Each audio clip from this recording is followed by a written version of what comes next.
Hello and welcome back to Week in Review without Doovid. Unfortunately, Doovid is feeling under the weather this week. I think he's had a pretty exciting time going out to the first Hare Krishna festival in a while, so I guess he's a little under the weather there. That's unfortunate. We hope he gets better soon. I don't have a replacement co-host because I just found out Doovid wouldn't be showing up a couple minutes ago.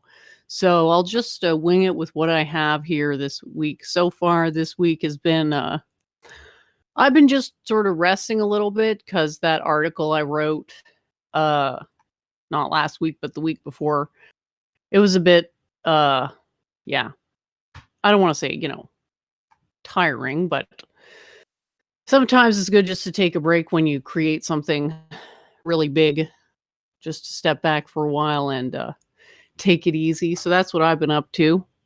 Been painting my kitchen because definitely needed it.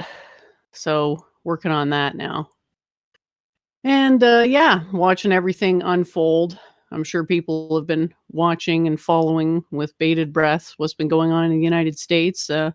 Longtime followers of the show probably know all about my opinion and how I've basically been saying that there's a non-zero probability of some type of communist-style revolution happening in the United States. It kind of makes sense that it would sort of start out in the United States because they're sort of the center of the propaganda, largely. Yeah, so here's my article. So those of you who have an interest in physics can check it out.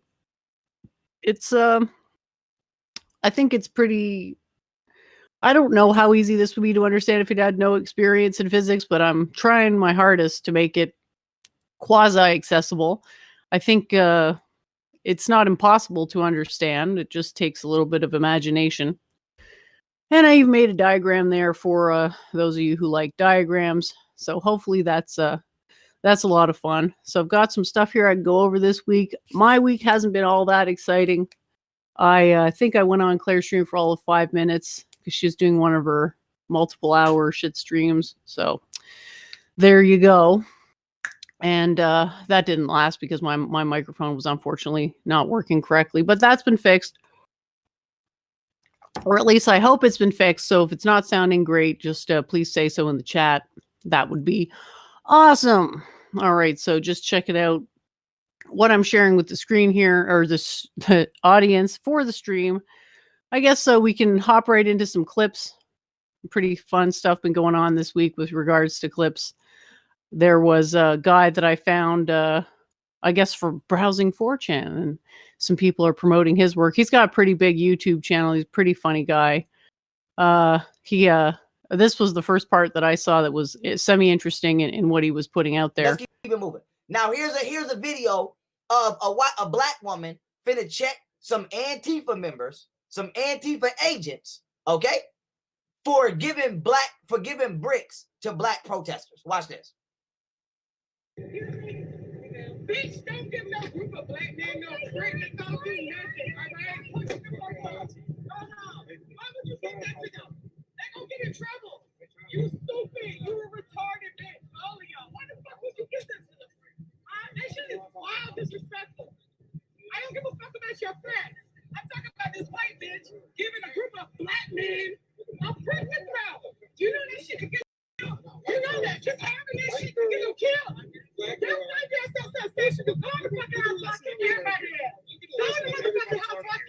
Now notice all of these specific white people is masked up, hoodied up, and shit like that.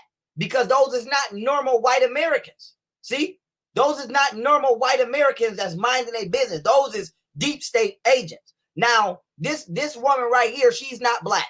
And I have to highlight this because the police fucked her up. And the reason. All right, so that was pretty fun. Interesting to see sort of the other side of the story there. So I just got a message from Elliot who said he would be willing to try a car stream because he's driving home right now. So Elliot, if you're listening, please hop on. It'd be great to talk to you and hear about what's going on for you because I think you're in a more city-ish area. So I'm curious to see how things are going for you. So yeah, week in review. What have I been looking at this week? We can go through some of the articles that I've found interesting. I mean, you know me, I'm just like a kind of a dreamer and a softie. And I was interested that this article that came out June 4th from Tech Insider, astronauts describing a powerful overview effect when gazing at the Earth. And I thought that was really interesting. And it made me want to go up into one of these spaceships just so I could have a look and see what it would all look like if I was up there. Because it is a little bit different. For those of you who've ever gone in an airplane, you kind of get that effect when it's taking off. Like you don't see much from the plane when it's grounded, and then it starts to take off and you could see more and more and more perspective. And then next thing you know, all the all the little houses are just little dots all over the place, like a little insect colony or something. And yeah, it's quite interesting to see the perspective shift. So in a science news, and this one's even more recent, this actually came out in June. I thought this was interesting that astronomers appear to be looking a little deeper into these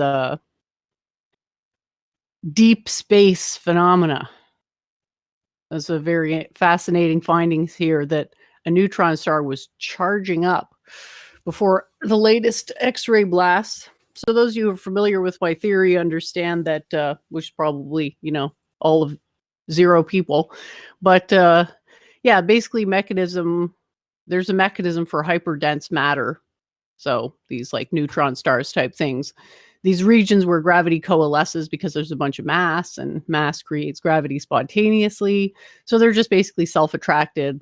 But then they reach this limit, which is the quantum limit, where you have a uncertainty principle that operates, and a product between the uncertainty of position and uncertainty and momentum, as well as it's the same thing. So it's the same principle. One is for position and momentum. The other one is for energy and time.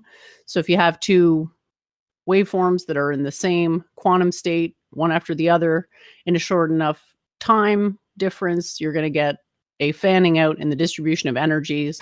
And that's going to give you all sorts of energy ejections. So an X-ray blast would basically be like a lower level ejection as a planetary ejection or solar ejection, which is another one of the things we've shown on the show before as being demonstrated to have happened.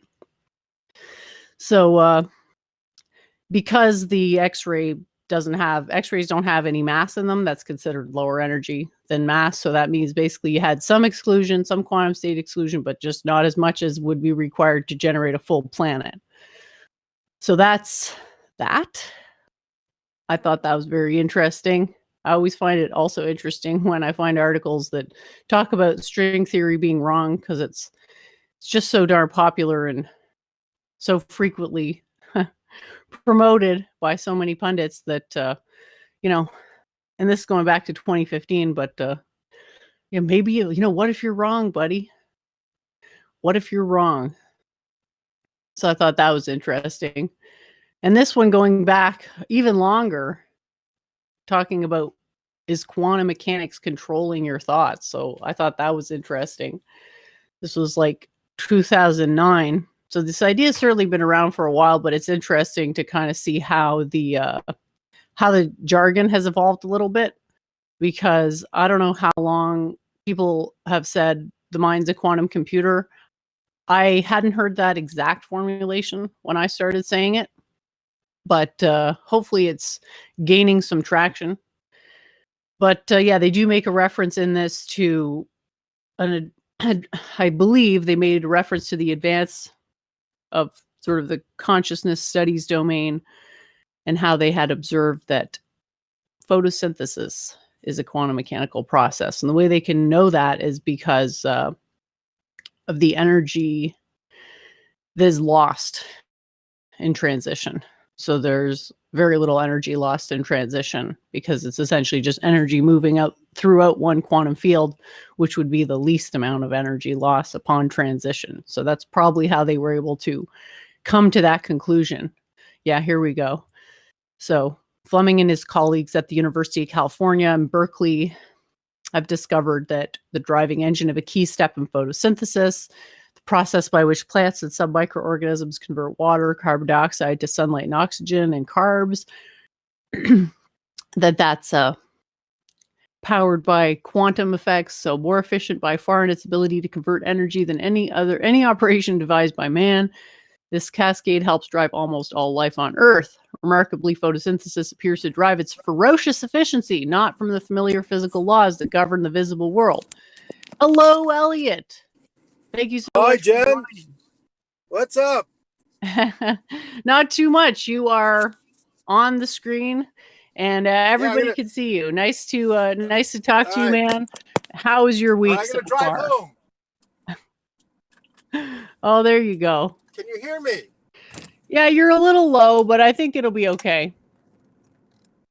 You're not coming through the speakers. Hold on.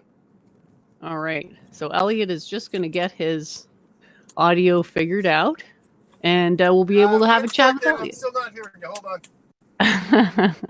I know this is very experimental. He's working on it, and we appreciate him joining the show because I'm not the greatest at the camera, so you can get some. You can get the view of the street. Thanks, Elliot. That'll be fun. I can't look at it for too long because I might get motion sickness. One time I was screen sharing a one of those fractal simulations that I actually got a strike on my channel for because it was copyrighted. But I was watching that thing for so long that I got motion sickness. Yeah, I'm not hearing so anything. I'll be careful. So we got someone in the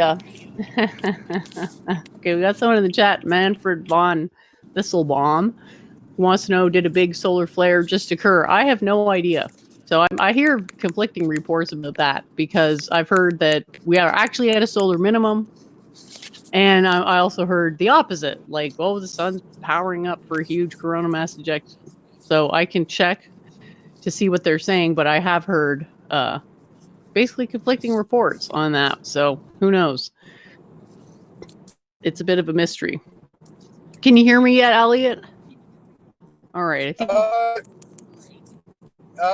really faint. Okay. I guess I have to hold it close to my face. I was hoping to be able to put it. Do you see the road now? I can see it. Do you have me on speaker? I'm trying to put you on speaker, but the sun's in my eyes. I'm gonna have to on this. Hold on. Whoops. Elliot is very dedicated to the cause, and I appreciate that. The cause of not forcing me to stream solo, because God knows I'm not very good at it. I was hoping your voice through the car speakers, but it's not. So, really to be hands-free, technically to be legal. Hold on. Elliot said, hold on. Let's hope the cops aren't arresting him for driving with a cell phone in his hand. So, just to answer your question, Manfred, it looks like largest solar flare since 2017 may indicate renewed solar blah, blah, blah. And this is very recent, end of May, beginning of June. Sun just woke up, M-class solar flare, and 925 days something. But then if I put in, solar minimum, let's see what comes up there, because I swear, okay, yeah, here we go. Yes, the solar minimum is coming. No, it's not going to mess things up. Yeah, so something tells me maybe they don't quite know what, they're talking about. Sometimes I just get a little bit of that impression. You know what I mean? So, yeah, I guess it's possible that there's a solar flare at the same time as a solar minimum. But, yeah, I don't know much about the particular mechanics of our sun. All I know is that this method of carbon dating... I really fucked up.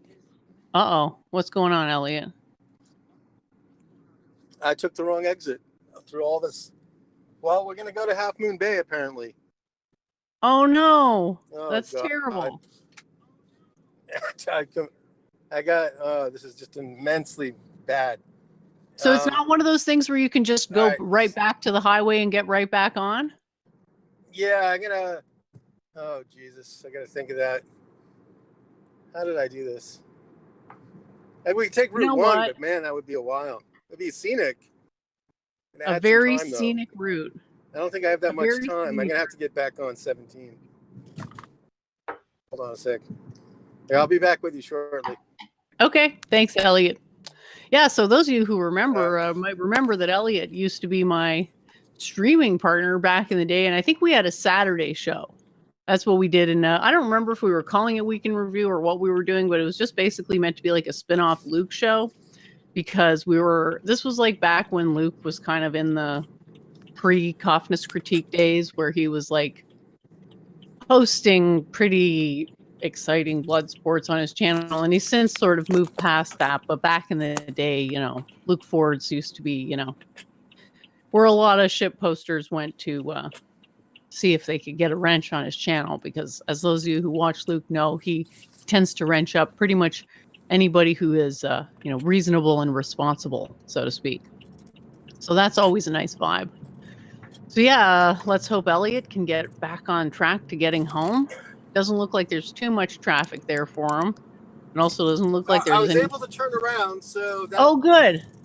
So that was a positive development. Oh, awesome. Can you hear me? I don't even know if I'm being heard, but hold on. Yeah, I can hear you. Here. I can hear you, and the audience can hear you too. But I don't think you can hear me. Yeah, so Elliot's still figuring things out on his end. Hopefully gets that resolved. Yeah, all right. Soon. I think I'm there. I think I'm on Route 17. Woohoo! Very dangerous road. Can you hear me? I can hear you barely. Hold on. All right, so Sojourn On is asking, where's Doooovid? And unfortunately, Doooovid is sick today, so he won't be coming on. He's not feeling very good. I guess his day out with the Hare Krishnas was pretty exciting, so he's just going to rest tonight. And yeah, back to the solar minimum thing. I don't know. I can do a bit of research, but it's hard to know, because then I'm a little distrustful of the existing research out there. And one thing that's interesting to look at is just the general solar cycle. Just the general solar cycle, I would say. Because it does seem to sort of oscillate in a semi-predictable way. But how far back we can infer that it's always been cycling in the same way is a bit of an open question. So yeah, can you hear me, Elliot? All right, I don't think Elliot can hear me. I can just hear a dull roar of a car engine there. Oh, here we go. So we've got about 400 years of sunspot observations, and they do seem to be pretty regular. And so the question is, well, does this actually mean, what does this mean? It does look like the sunspot cycling is pretty regular. And then, what is it? It looks like we had some sort of revolution in technology here, probably around the Copernicus years, to observe more or less not the same amount of solar flares, but a semi-regular period in these spikes in solar flare activities. So take from that what you will. You do have to be careful with a lot of these observations that we're actually modeling what's going on accurately. So that's always a bit of a challenge when we're not necessarily starting out from the same axiom basis, and you're getting results that look pretty, I would say this is pretty much white noise, randomized, zero pattern, nothing. All right. So yeah. Elliot, how's it going? Can you hear me yet? Yeah, I can hear you, but I have to hold the phone up to my ear, unfortunately. I don't know if this experiment's really going to work. I was really hoping to be able to spurg while driving. I guess you don't have any headphones? No, here comes the cop. All right, so we might lose Elliot now. We don't want him to get in trouble with the cops. So, Manfred You see the cop? You see the cop? No, your camera's not on anymore. The question is, though, I'm gonna get off. I'm gonna get off on an exit. See if I can fix this. Awesome. Yeah, it looks like Glib Medley's in the chat. Hey, Glib, thanks for showing up. Haven't seen you in a while, but I saw you on Babs's channel there. I always like it when Babs streams. That's what I was just remembering just getting all nostalgic over because Elliot came back on the show and it was reminding me of back in the day. I think that was late 2018. Pretty sure. It wasn't that long ago, but it feels like a long time because a lot of stuff has changed. And that's kind of how it is. Like time seems to be dilated maybe, or I'm not sure what the right word is, but it seems like more time has gone by sometimes than actually has because of a lot of stuff happening. Because what we remember isn't time per se, it's information. So there's a lot of information that tends to feel like a lot of time has gone by. So Glib says Elliot needs to sing us, I don't know what that word is or how to say it. Niggin, I don't know. Glib, help me out here. I don't know what this word is, I'm afraid. Yeah, exactly, Glib. All right. Time collapse in the stream world. Hey, Glib, I don't have your contact info, but it'd be fun if you came on the show sometime. You could tell us about what's going on in New York, because it's always interesting to hear it firsthand, you know. It was cool to hear you guys talk about it on Bab's show, too, about how things were developing and what the future plans were, and it'll certainly be fascinating. I did a show with Doooovid yesterday. We were talking about the economic impacts of COVID. And I mean, it's obviously terrible and very sad when people have to have huge changes in their lives. But on the positive side, you kind of get to see real human ingenuity. Because, like, I think Elliot's one of these people who's kind of ahead of the curve. Because I think he was telling me his business had to do with doctors, like over the internet doctor appointments type thing.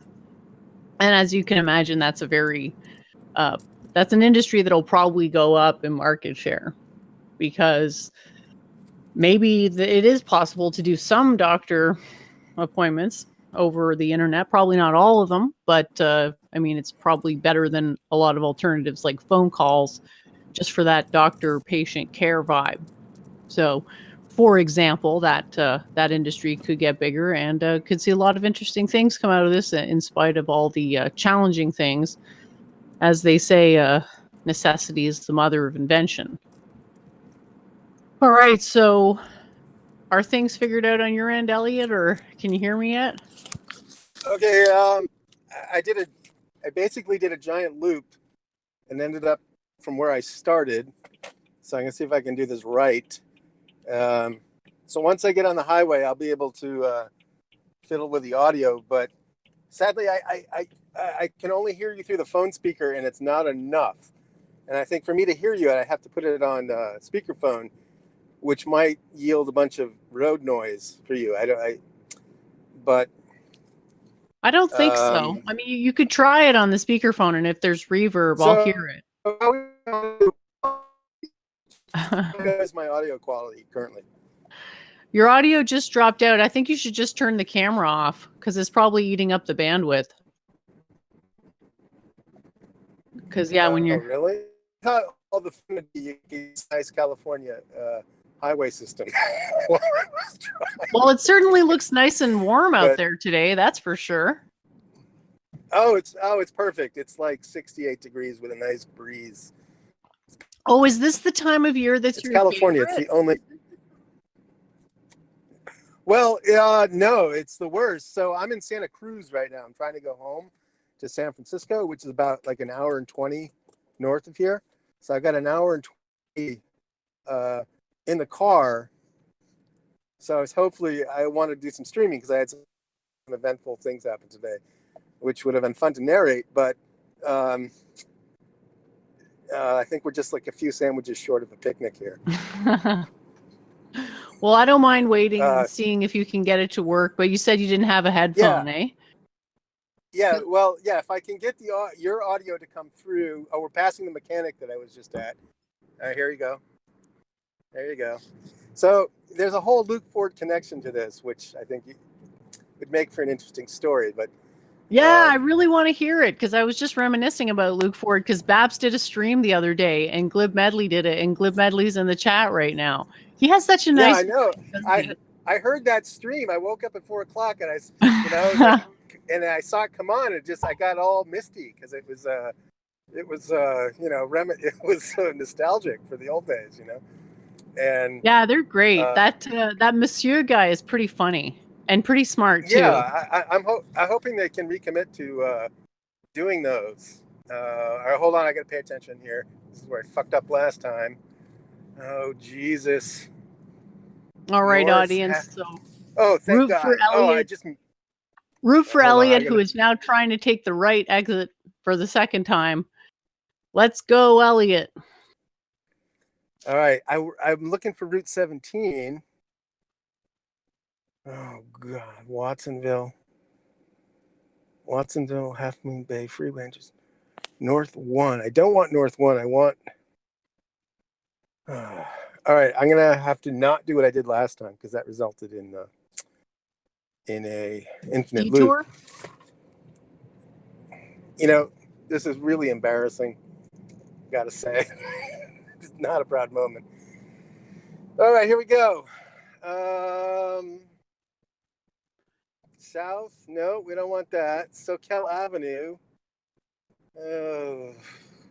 Yeah, they're talking about niggins in the chat, and I thought they just made it up. You know, I thought it was just a made up word, but Glib says that they're the songs Doovid sings at the beginning of the show. Yeah, sorry, I'm not much of a singer, so I can't do the opening song. That's strictly a Doovid act.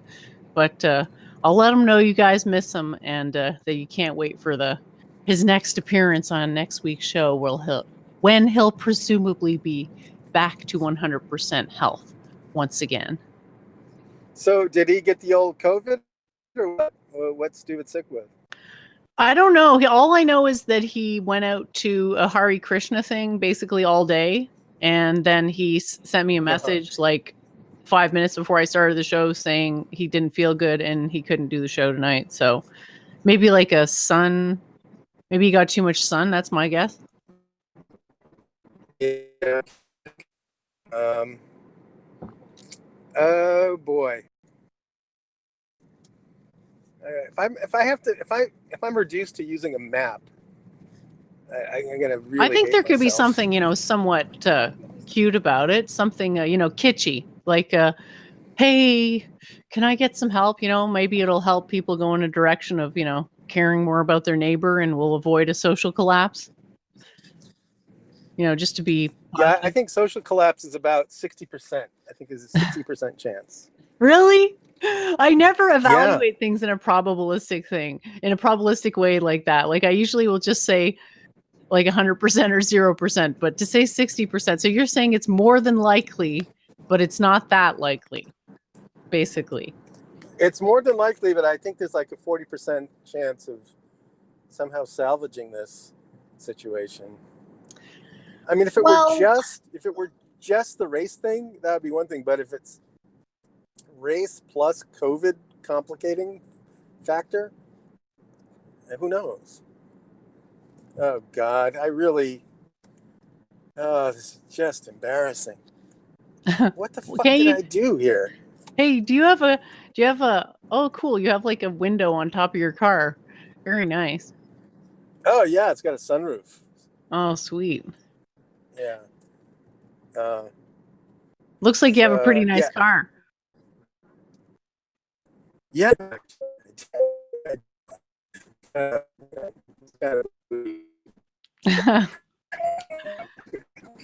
I think you're probably going to have to turn off your video. I think you got to turn off your video, man, because your sound is all messed up. All right. So it's all out. Then I'll be back in 10 minutes. All right. Sounds good. All right, bye. So Elliot said, blah, blah, blah, blah, blah, blah. He'll be back in 10 minutes. So hopefully he can get everything sorted out, and we'll have a chat so his hour and 20 minutes drive home isn't so boring for him. Because, yeah, long drives, total buzzkill. I agree with you on that, Elliot. Looks like his thing is still on, so I'm not. Oh, there you go. He dropped off. All right. So I'm informed by Glib that Niganim, I don't think I'm saying that right, are more like chants. All right. So that's interesting. So we've got some, interested viewers in the chat talking about ways to, monetize the Doovid. Count de Boreas has suggested mixing his la-las with chess, and you get a soundtrack. So I'll be interested to hear that, because I I do see a lot of potential in Doovid. God forbid. He's a unique guy and got a lot of interesting takes. It's a shame we won't be able to hang out this week. I become accustomed to my Doovid time. It's kind of like socializing for me because I live out in the middle of nowhere now, and I used to live in a city, and I would socialize pretty regularly, have little parties and such, and that's kind of what Doovid has become for me. Is like a chilling out on a Saturday night type of party vibe, but not like a loud party, just like a chill party. All right, so let's get to some more clips. Whoa, sorry about that. I got to remember to turn that off. All right, so what did I find for you guys this week in terms of clips? There was a pretty good one. I'll just let it speak for itself. I've been talking about this for many years, and the events over the past week have been the tipping point. I can no longer, in good conscience, support gaming companies who hate my kind and want to see me dead. I will never buy another gaming console ever again. Why the fuck would I give money to anti-white pieces of shit who want me dead? It's done. I'm 37 years old. I've been gaming, supporting the gaming companies for as long as I can remember. Why the fuck would I ever give you a single cent when you are pushing false narratives and rallying in support of violent, rioting looters, disguising themselves as a legitimate political movement? No. These are thugs. These are cretins. I am fucking done. And you can see I've supported this cancerous soy passive hobby my whole fucking life. Now I don't have my little bit of fun, just a little bit of fun. You all got to be anti-white and proclaim your hatred of my people. I am fucking done. You guys can go fuck yourselves.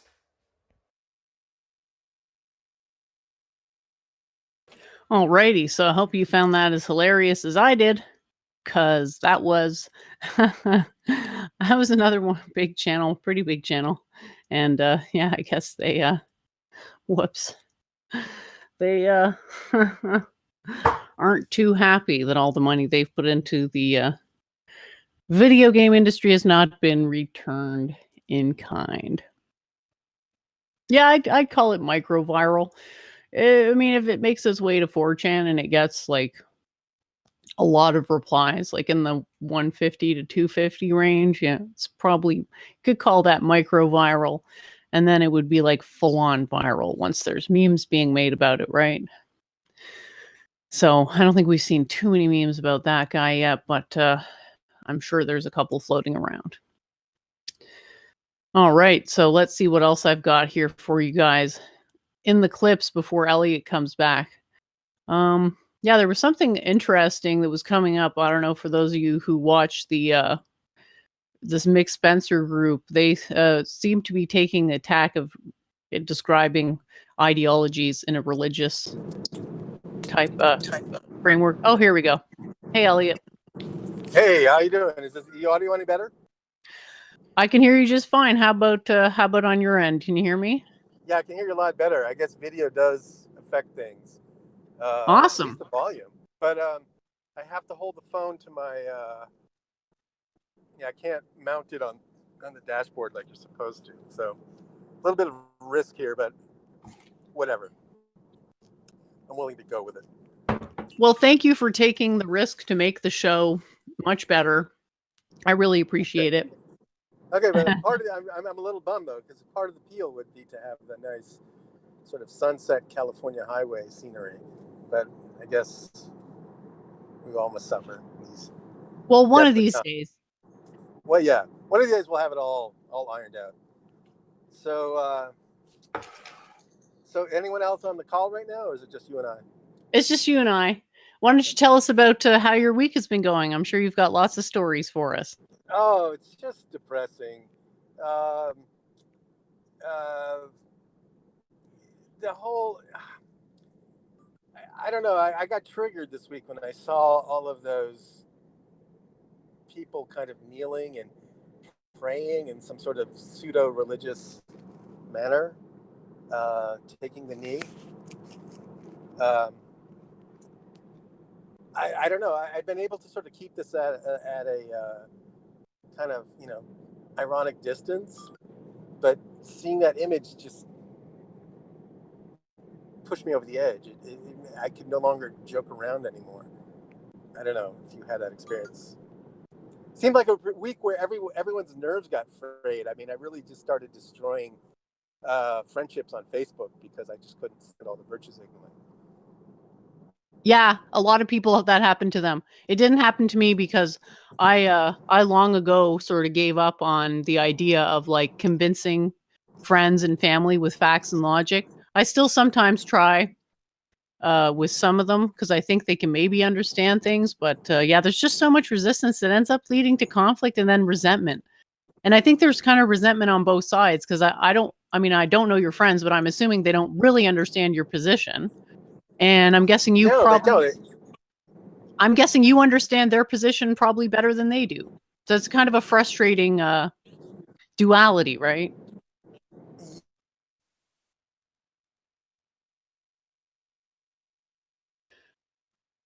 Okay, Elliot, I'm not sure what happened, but I can't. I didn't hear you just there. I don't know if you're okay. okay. Yeah, Go ahead. there's like this invisible plexiglass shield that covers their brain and prevents you from actually hearing what you're saying. It's like you're saying one set of words and they're reacting to a completely different set of words. Do you know what I mean? I do, yeah. Well, because they're expecting you to mirror back their status signal. So the idea is like, oh, isn't this thing so bad? And you're supposed to say, oh yeah, it's so bad, and then you both sort of have this like, I don't know exactly how to describe it. It's like the closest I could think of it is like the bliss of religious submission. So like have you ever you've had those moments, say, when you're like kind of in a yogic state of mind and you're meditating and you have like sort of. I think you're on the right track. It's like in a certain way, I feel sort of that. I feel a little bit of sympathy. I mean, I hate these rioters and everything, and they suck and they're terrible. But at the same time, the world that they're presented with is so bizarre that they're just they want some sort of transcendence. They want a life that makes sense. And the media and the economy that they're presented with doesn't really afford them that opportunity. So they've sort of settled for some sort of simulacrum of a religious experience or a genuine communal culture, and they see you or me as taking that away from them. We're heretics in their view. Yeah. So I think it's hard hard for people like us to relate to that, because I think, at least speaking for myself, that these types of deep religious experiences are something that's like it's a solo thing. It's a personal experience. Like I would be more likely to have one when I was, let's say, hiking alone in a forest, right? Or something solitary. Whereas for them, they get the religious experience in more of a community type of thing. So it is sort of just like an R selection thing. Is this like an R selection? Yeah, actually, I would say it's more a commoner thing. Like R and K selection sort of applies to breeding practices throughout the civilization writ large, and I think the way I would describe it would be that the like intellectual class sort of knows. I mean, it's kind of like with what it is right now. You've got like the elites practicing a religion and having a moral code that is completely incongruous to the laity. And it hasn't always been like that. And in the past, I imagine that they were much more harmonious, the morality of the elite and the morality of the laity. So the elite's role would be like to officiate religious ceremonies for the laity, and the elites view religion as like a means to knowledge and enlightenment, but the laity doesn't really have the same valuation of knowledge as the elite. And that's basically what makes them, that's what draws the distinction, is whether they care about these deeper philosophical questions or not. And then, but they still, I guess the whole society has a need for religion, and it comes out like, when I said, yeah, when I said our selection, I guess I thought of like herd behavior. So herd animals, you know, their eyes are sort of on the side of their head, and their reflex for safety is to look left and right, to look at other members of the herd. And the behavior of other members of the herd gives them a signal as to whether things are good or bad, or, you know, whether or not there's prey around. And they just don't have the wiring to sort of think individualistically. So I attribute, you know, I call that our selective behavior, that sort of scanning left and right as herd animals do. Uh-oh, I may have dropped. no, it's okay. I can still hear you. Okay. I would say that it's more of like sheep and shepherd kind of thing, except the sheep and the shepherd are the same species. So there's some of us that are sort of meant to lead and some of us that are meant to follow, and it's all together it makes a herd, because the herd still needs some type of like leader. Yeah, I guess. But it's just frustrating and sad. I mean, these are people, it's like, these are good people. It's not like I have a bunch of idiots for Facebook friends, you know? But they can just be so obtuse about such a simple conversation. I guess it's just like a new plateau of alienation that was sort of unearthed this week. I'm really sorry to hear that, Elliot. I'm mixing metaphors terribly. I'm trying to drive. No, it's okay. I'm glad you shared that with me. I know it's really hard, and you're not the only one who's expressed that to me this week. So I do wish for the best for those of us who are thinkers and encountering friction with those of us that we care about. And in terms of like whether they're bad people, like, is anybody really a bad person, or is it more of a question of like who is less in touch with their divine nature? Some people are really in touch with their divine nature and some people really aren't, but they still like, I don't think you can really classify living things as evil or like bad. It's just like, it's karma. You know, some people have better karma, basically, than others. And when people have really bad karma, it is kind of sad, because you could see that they're sort of a prisoner in their own false reality, like you call it a simulacra, I think. Simulacrum, yeah. It's a knockoff. It's a fake. It's something that resembles something that it's a simulation. Yeah, I guess it's a simulation. I think that is what it is. I mean, don't you think the Bible sort of is the original simulacron? Like, it's all sort of just harmonics of the Bible. I could see that. I think I see where you're going. Do you hear this little ringing? Like, there's a little beeping coming on from my phone. Is that only audible to me, or is that coming through on your end as well? I can't hear it. I can just hear a very, very low, it's like a very low blowing sound, but it's not annoying or anything. I think it's just the road noise, but it's very, very low. So yeah, I think you're fine. Okay, so what happened is I put on the directions to help me get on the right road. And then I found the right road, and then I called in before shutting off the directions thing. And it sort of reminded me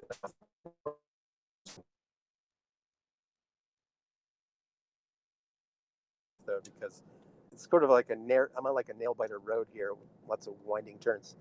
This is Route 76. This is Route 17. So I don't know if you know about Route 17, but it's like the most accident-prone road in California because it's kind of mountainous, and there's just a lot of normies driving, commuting, and they make mistakes, and then cars pile up. So it's not like the Alps or anything, but it is sort of semi-mountainous. So anyway, little forget the tour guide stuff. So did you hear Luke this morning? I didn't, but I heard about it. And I heard about it from multiple people, and I went to look for it, and I don't see the video. So either it's not done loading or it's taken down. Is it? Yeah. Did you see it? Yeah, I did see it. So will you tell us about it? Well, I can tell you Luke kind of laid into Claire a bit for a couple.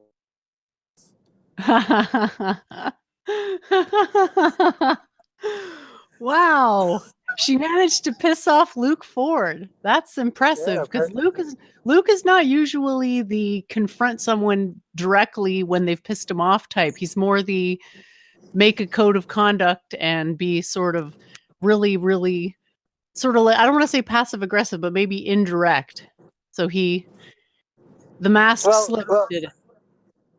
Well, Claire was Secular Quranist posting in Luke's chat, and Luke decided that enough was enough, and he had to give his opinion on the matter, and it was kind of funny. just another plot twist. I don't know.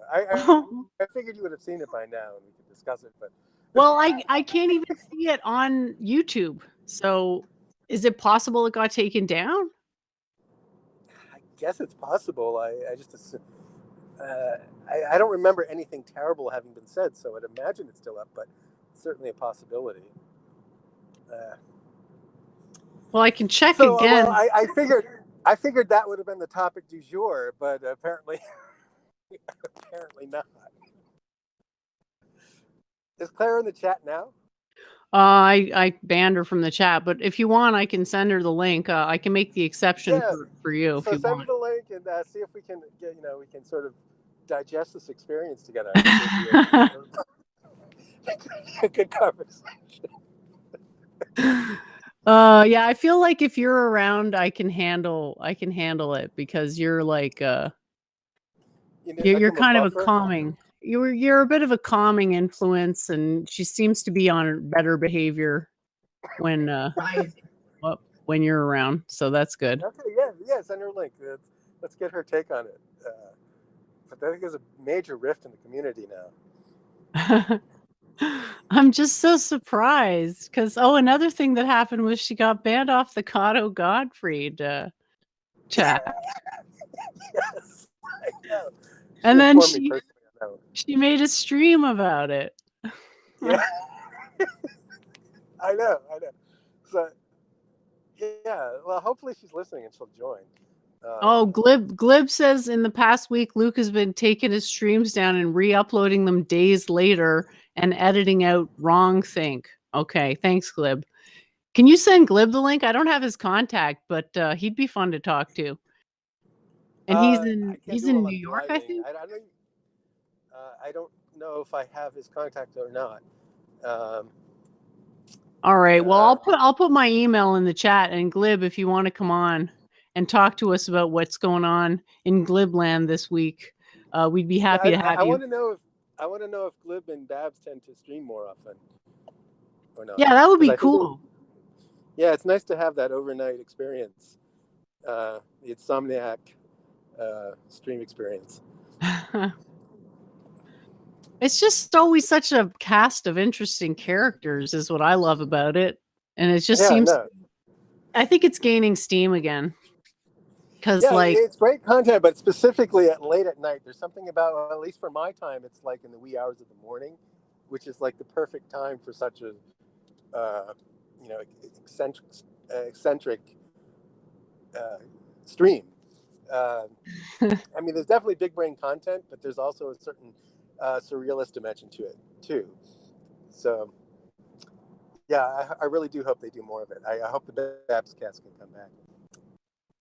This is a riot only, event. Maybe this is just special programming due to the riots.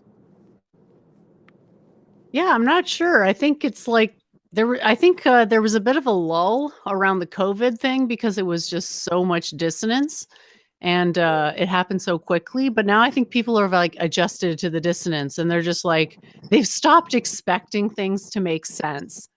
I think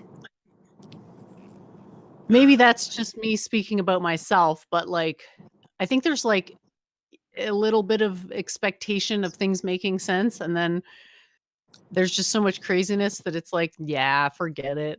I'm just gonna assume nothing makes sense. I think that the sort Yeah, of summarizing yeah, it.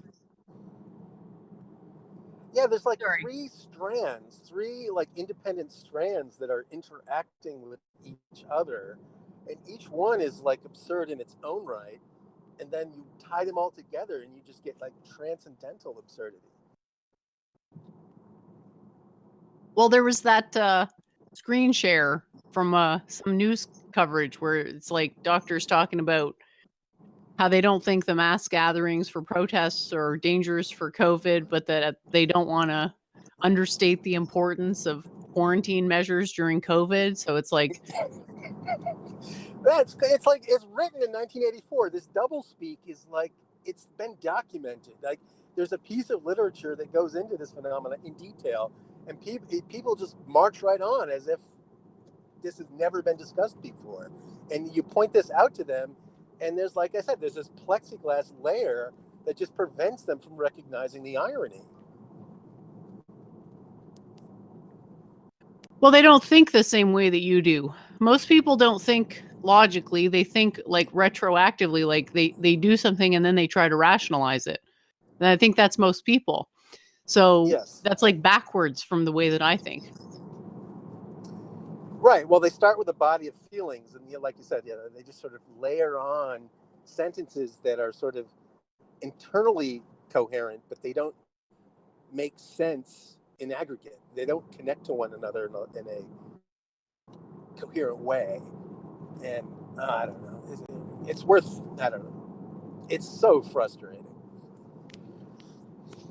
I mean, don't you think it's like scapegoating, kind of, where it's like blaming people for slavery and stuff? Like, it's just people taking the blame for something that they didn't really do, and it causes them to Yeah. become neurotic. Well, okay. Here's the problem. Here's why. Here's what's going on. It's like fundamental belief, a fundamental religious tenet is this egalitarian impulse, right? This egalitarian assumption that everybody's equal, and any inequalities are due to systemic, economic, sociological forces that have kept people from, rising to their appropriate station. And when you see an inequality,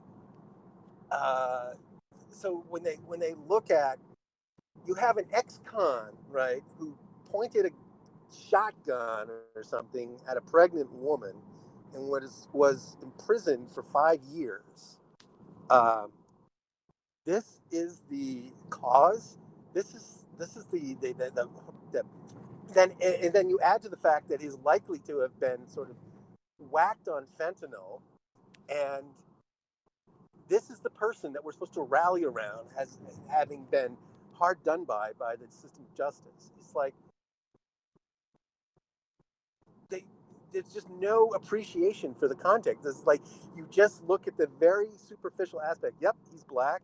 Yep, he died in a police struggle, and therefore everybody must pay, and we must destroy every aspect of the civilization. Just not clear thinking. Yeah, I guess it has its own logic. They equate civilization to white supremacy, and they see that as the foundational evil. Yeah. Okay. Yeah, you're right. And so when you point it out, when you ask them a question like, "Do you really think white supremacy is driving this?" They simply don't answer you. Right? If they don't have an answer, they don't answer you. Right? This is the escape hatch that any social media interaction has. It's just the ability to just opt out of the conversation as soon as it becomes uncomfortable. And this is why the internet really is limited. Like, you're never forced to confront some of your contradictions. It's the whatever clause. They just say whatever, whatevs, and then move on, and then they reassert whatever they were asserting. It's a I don't know what you want to call it, if it's like a variant of pill pull, but Claire does it. It's basically like ignore everything that isn't convenient and always try to steer the topic back to the domain where you feel you have control over the outcome of the conversation. It's quite totalitarian in a way. It's like these people have a subroutine operating in their consciousness. It's just always there, compelling them to virtue. I mean, virtue signal is really the only word for it.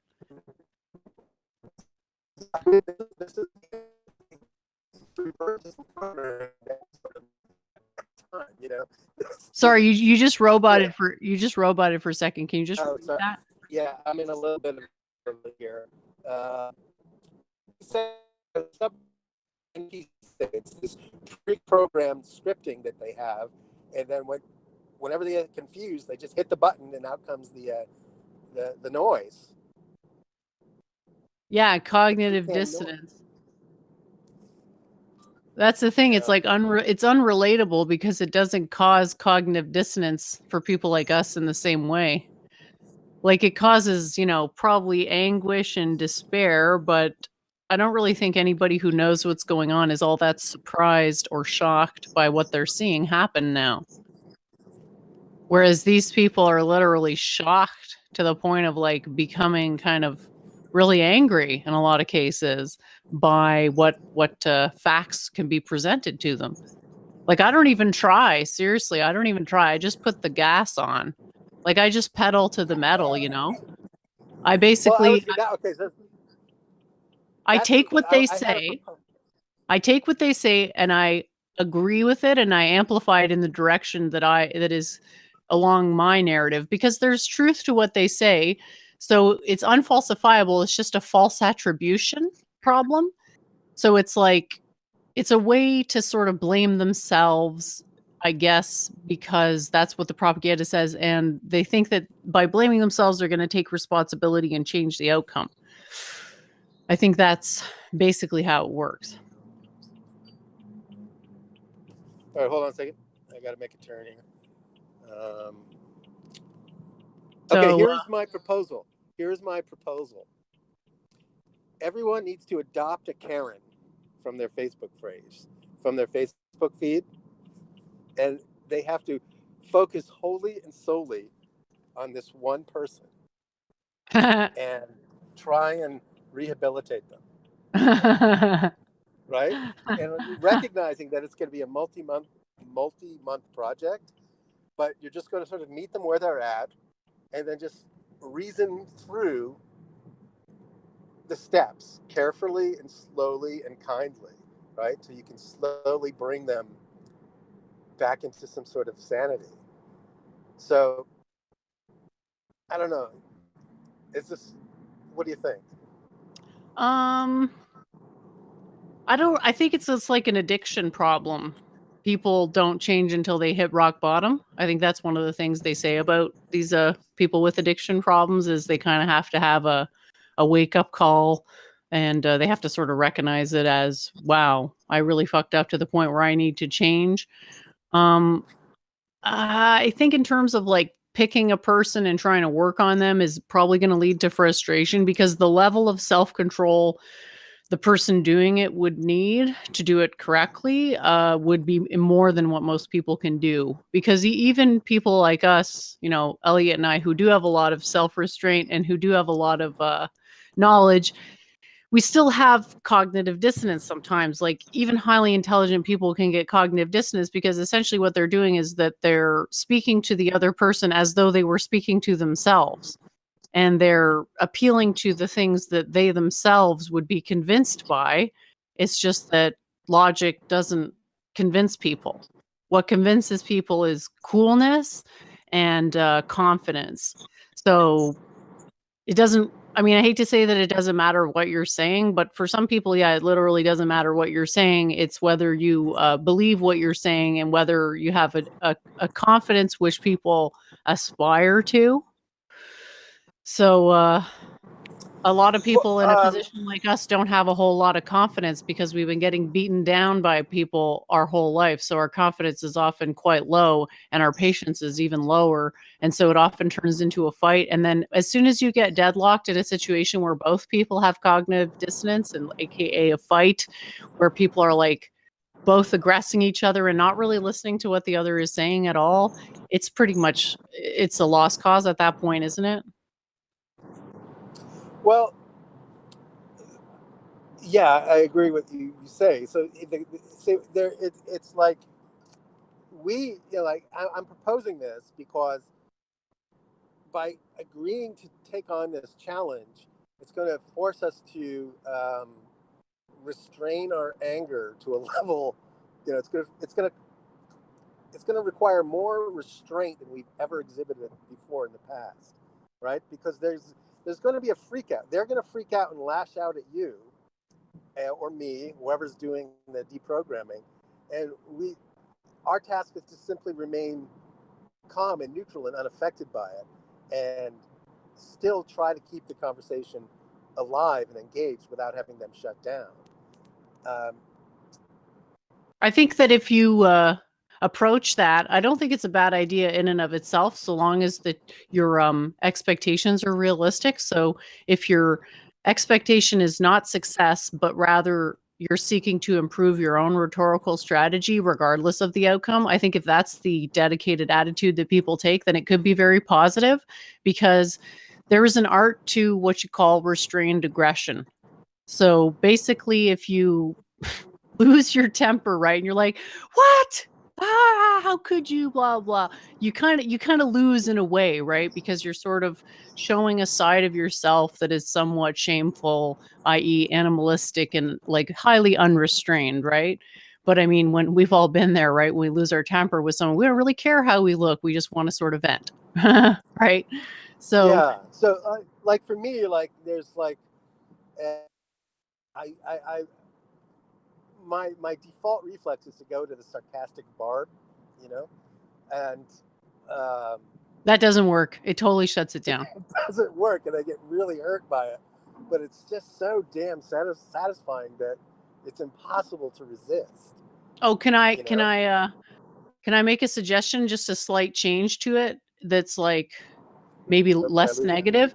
Is like sort of the same Yeah, idea, please, please. but saying it basically exaggerate their position, force them to take an absurd position, basically. Okay, so someone, I know says, Well, that they're yeah. not So, racist.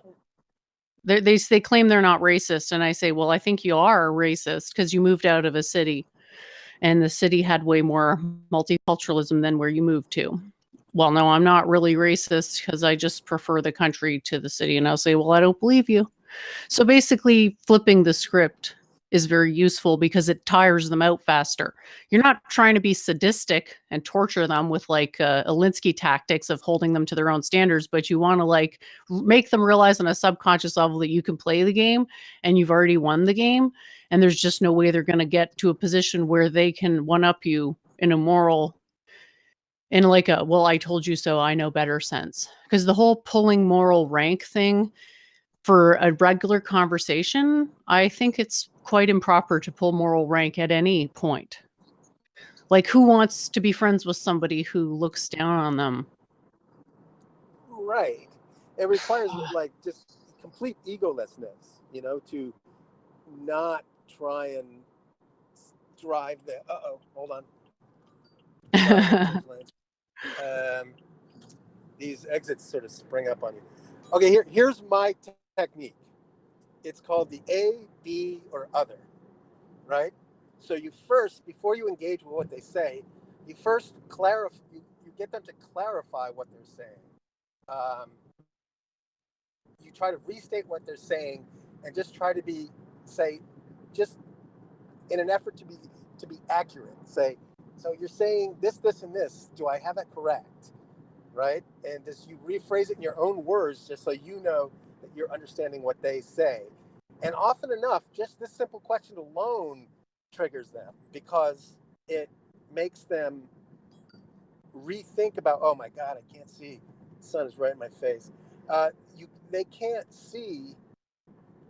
They haven't really thought what they said. So when you just make them clarify what they're saying, they get triggered and then they immediately go to a defensive crouch. So what I do is I say, are you saying A, or are you saying B, or is it none of the above? Are you trying to say something different? And then you really put the onus on them to actively engage with the matter. I don't know, but it doesn't really work. I don't even know why I'm proposing it, but that's generally what I do.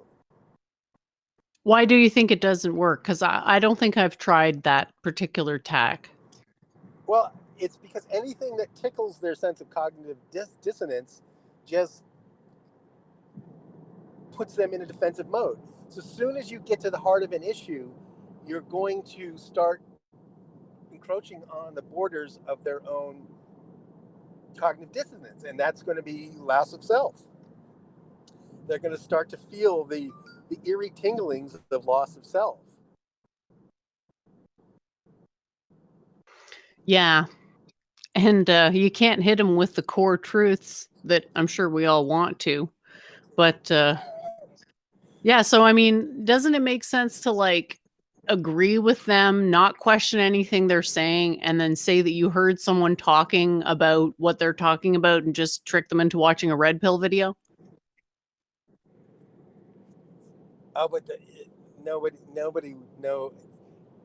Well, yes, I've tried that, right? I've sent so many links to so many people, and they already have they know what's on the other side of the door that you're presenting them with, and they'll just find a reason not to walk through that door. That's been my experience. No amount of link sharing has really made any impact on the most committed SJW. That's literally been my experience. Well, it's their whole identity. Go ahead, sorry. It's their identity. Can you really dissuade someone from their identity? No, that's what I said. I think the chances of a total societal collapse are 60%. I don't see, I don't see a path towards reasoning our way out of this. People seem to be really invested in this current tantrum that they're going through. It's the apotheosis of everything that they've believed for the past 20 years is sort of being expressed in this bizarre paroxysm of violence, either physical violence or just rhetorical violence that they use on Facebook. Yeah, I think they've been crippled by guilt for all this time and just feeling terrible, and like basically they're at the point where they would do anything to be free of the guilt. And this is the way that they see themselves becoming liberated from guilt, through this catharsis of violence.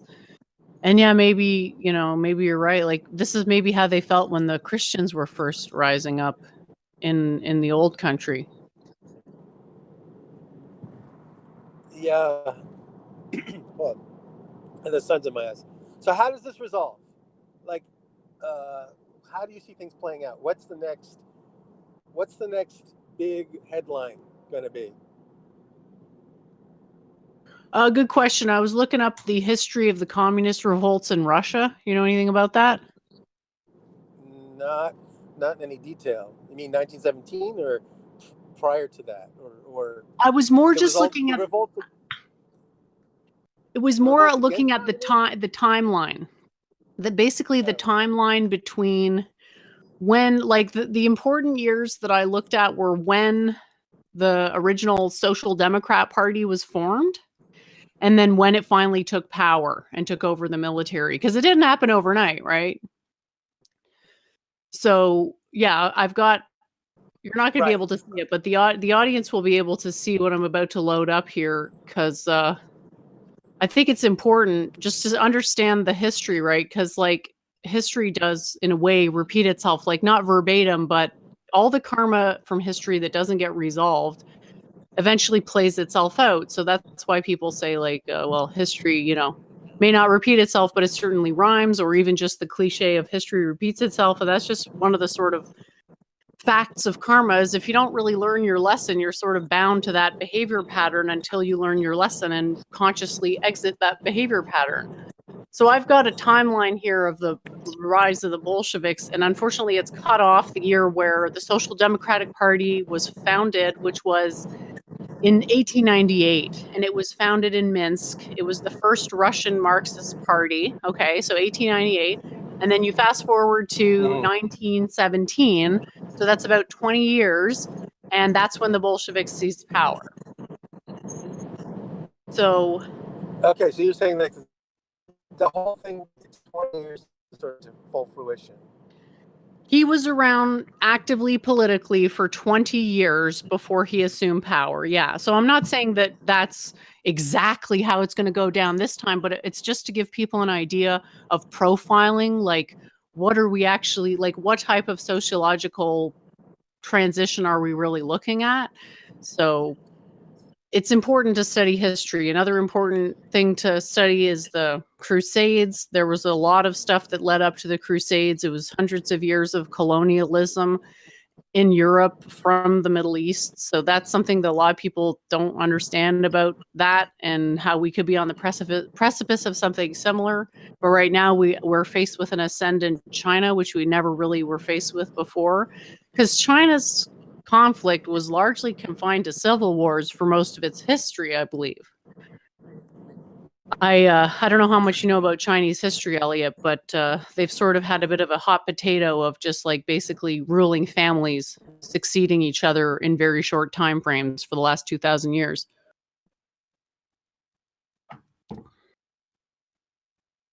Hello? Are you there, Elliot? Yeah, I'm here. Can you not hear me? No, sir. You just Can you hear me? went. Yeah, I can hear you now. You're good. Yeah, there's going to be dropouts here and there, but I heard everything that you said. I know that the certain like classics, there's like, Chinese history is very long, and there's periods where there's great calamities. With similar such revolts happen, and these pieces of literature arise out of the picking up the pieces of after the societies have just degenerated into civil war. I read one book on this years and years ago, but it's about these classics are about how to navigate turbulent times such as these.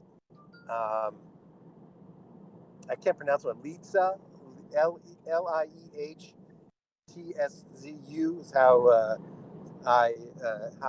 it's spelled. I don't know how to pronounce it. Lietza, I think. Anyway, it was interesting to read, but I remember them saying that you couldn't pick a side because the other side would kill you, and you couldn't be neutral because even being perceived as neutral was being perceived as an enemy. Right? The psychosis was so deep that it was just nearly impossible to navigate the violent currents that were in the culture. Yeah, so it seems like basically what's going on in the U.S. right now. You've got a situation. I mean, I don't really know, like, what sides there are exactly is unclear. But there's definitely tons of conflict. Yeah.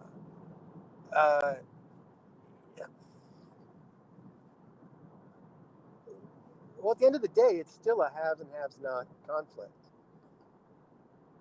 Right? The reasons for the have-nots are what are in dispute. Like, why do the have-nots not have? I'm speaking basically about joggers in America. Well, yeah, I mean, that's basically the cycle, isn't it? It's like a bunch of stuff happens, people wonder who's responsible for it, and then people scapegoat or correctly identify the perpetrators, and then conflict ensues. But it's been sort of kicking the can down the road for a while because the nature of elites hasn't really changed in a while. I'm not saying the elites themselves haven't changed or ruling families haven't changed, but the basic model of governance has been the same since ancient Babylon. And so we've kind of become accustomed to this model. And I think that the model itself is just starting to break down because there's just too much dissonance between the various narratives that have the model has been used worldwide, because like the political spectrum is not the same in every country. They understand these things very differently, and there's a huge cultural aspect to it as well, where like left right distinction doesn't actually mean the same thing in Europe as it does in America. So now you've got the internet that's sort of bridging these gaps, right? Yeah.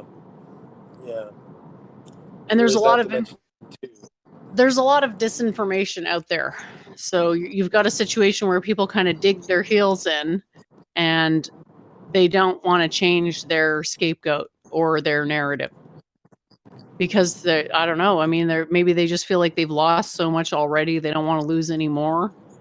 And so everybody's sort of becoming rigid, which is not good. Like, it is scary to watch people just take their cues so readily from the media, because it's like they're not thinking about this stuff. Like, if you actually cared about these issues, this person in question here wouldn't be your prime exponent to illustrate that issue, right? Like, he's probably the worst example. He's like a very controversial example, right? Because he has all this criminal history. This guy who died because of the police chokeout thing, right? So even people who would normally be sympathetic are probably going to scratch their heads and say, well, you know, this guy was probably also quite a nuisance to his own community. I mean, did Black Lives Matter to this guy? I forget his name, but did he even care? Or was he, you know, hurting his black neighbors just as much as the next thought? He's like a guard. He's a guard. Okay, first of all, he died of asphyxiation, which is like my understanding is it's like the proximate cause, or fentanyl is the proximate cause to asphyxiation. If you OD on fentanyl, your cause of death, I think, is asphyxiation. So whether or not, the knee certainly didn't help matters, but it may have not been. It may have merely contributed to, the state of his health at that very moment.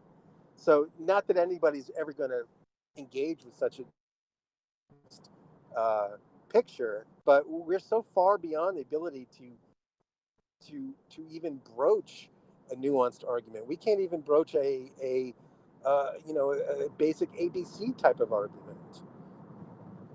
Well, no, because I think it's like basically one narrative versus another. It's like war of the narratives. So your option is to either conform to their narrative or to be seen as an enemy, I guess. Yeah. It's really sad, seriously. Like, but I think your attitude of looking at it as like kind of a doctor type approach, whereas like we're acknowledging these people have some trouble with stuff, and you're more in a position where like you're in the right frame of mind rather than expecting the person to be on the same level as you and be able to be reasoned with the same way you can. It's more like, okay, I understand you're in a dark place right now and I would like to help, but I also sort of maybe just reading those things about addiction. Because like when a person has an addiction to something that they don't even know that they're addicted to, that's going to be a tough road because they got to. Yeah, I think before anyone's really willing to listen to you. Oh, sorry. Did I drop? No, we can still hear you. Go ahead. Okay. This stupid directions thing keeps coming on and it's blocking my audio. I was gonna say is before you can actually convince anybody of anything, they actually have to trust you. And so I think the name of the game is to establish trust. And you have to, not only that though, you have to pick your battle. You have to find someone who's within striking distance of trusting you, right? There's certain class of people, there's certain groups that are just never going to challenge what they hold sacred. So I think that's really it's the art of trust building that needs to be learned. I think if there's any chance at all. Well, yeah, I mean, I think this is another stumbling block or hurdle that's hard to overcome for people in our position, which is basically they're uncomfortable with the idea of telling other people what and how to think. Because again, it's this projection thing. It's like, well, everybody should be rational like me and should be able to look at some facts and evidence and draw a rational conclusion just like me, even though most of these people's conclusions ain't rational. So it's like you can get into that position with people where they trust you, but you're basically at the point where you'll tell them something and they'll just do it or believe you instantly. And a lot of us feel like, well, that's just too much responsibility. Well, I can't do that because that's morally wrong to tell other people what to think. We have all these hang-ups, right? And we just need to like push past them. Yeah, I do. Did you watch Richard Spencer today?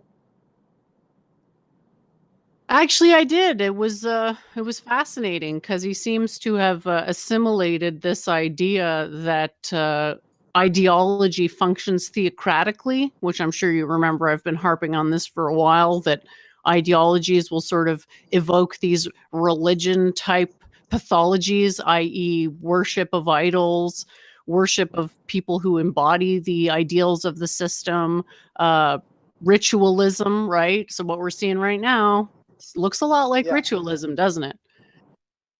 Yeah. No, I only caught the last half of it, but he I liked what he had to say. He does seem to have evolved to a certain degree.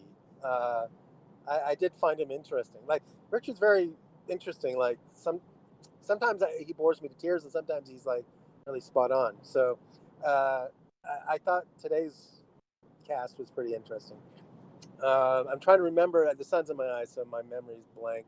I'm trying to remember specifically what he had said apropos of your point earlier, and I think I've completely lost it. Well, his position was basically that what we're seeing, like the guiding ideology for a lot of these people, is basically a mutation of Christianity, wherein you have the same basic architecture of religion, and you've just replaced things like original sin is now, something else, and the God idea, that's not there anymore because it's quote secular. What they worship is equality. So he's just trying to make that connection, how the basic architecture is the same, and it's just diverting that energy basically from Christianity into this more secular ideology. But for all intents and purposes, it functions the way a religion does. Okay, here's the point. I remembered it now. He said, I'm going to try and paraphrase it accurately, but what you can give people actually is to be bold and brash and direct and trigger them. And they kind of secretly and subconsciously want you to. Right? This is a role. So they're going to lash out at you. They're not going to say, oh, thanks for doing that. But they're going to get this certain erotic pleasure in tearing you down and laying into you for voicing these really uncomfortable truths. So it's sort of, you put yourself at the mercy, you allow yourself to be lampooned effectively for speaking like really directly and triggeringly. You offer yourself as a sacrificial lamb to the hordes? More or less, but I'll have to rewatch the end of it to see if I got his point. But I didn't know if you had seen or heard or even contemplated that point that he was making. I don't think I caught the whole thing. I just more caught the part where they were drawing the parallels between liberalism and Christianity, but what you're referring to doesn't ring any bells, so I must have missed it. But I think there's two. Sort of in the super chat phase. Okay. In the super chat phase of the show. Yeah, it's a bit long. I don't know. To watch all those super chats. Yehuda Finkelstein for $14.88. No, I gotta say, for all of the chaos that's unfolding, can you imagine like how shitty it would be not to have like these YouTube streams? Oh God, I know.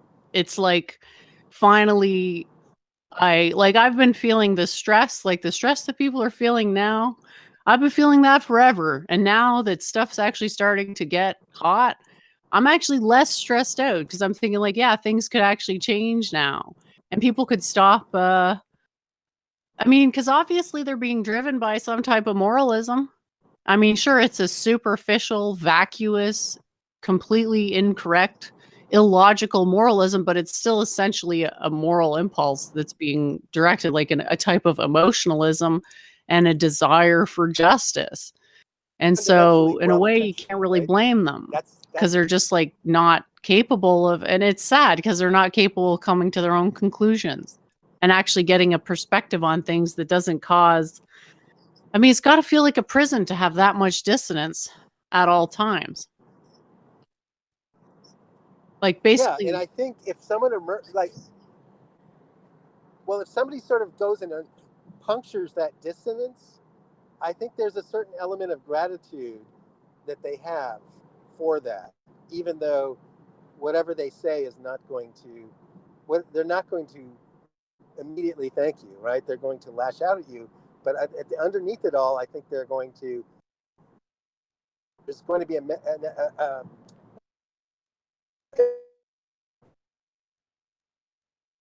I noticed that this one particular Karen that I've adopted on my Facebook feed, someone I knew like 20 years ago,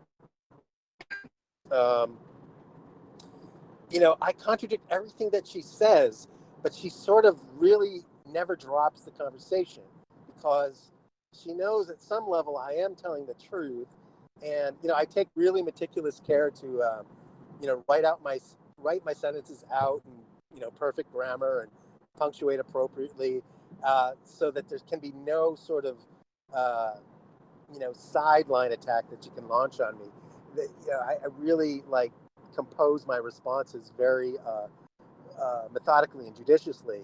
So once you do that, you're in people like a good fight, if they feel as though their competitor is conscientious and intelligent.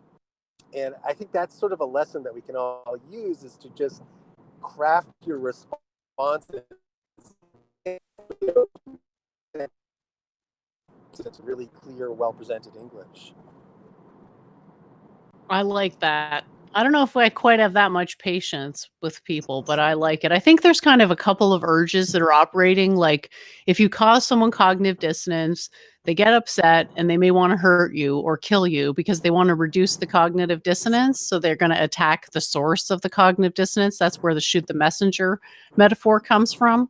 So there's that, Right. but then there's also the sticking to your principles, alpha type hardness that causes people to be submissive around you, which is possible to exert a tremendous amount of influence over people when they feel like they could trust you and that you have good judgment.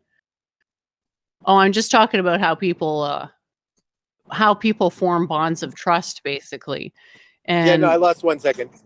What you're alluding to is this idea that they kind of have a confrontational side. They want to fight with you.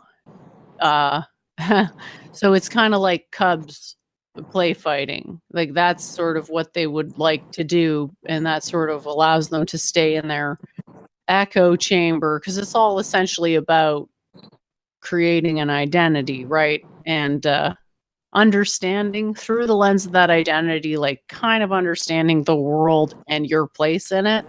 And so people, no matter what their ideological affiliation is, they enjoy someone who's basically adjacent so that no matter who quote wins out in exchange, nobody really loses in the sense that it doesn't actually escalate to the point of creating cognitive dissonance.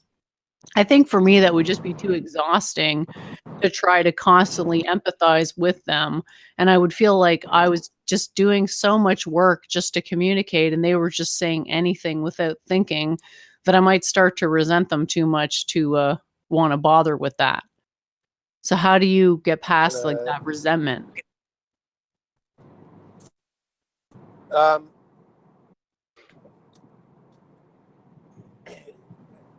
think what you have to do is you have to acknowledge their feelings in your responses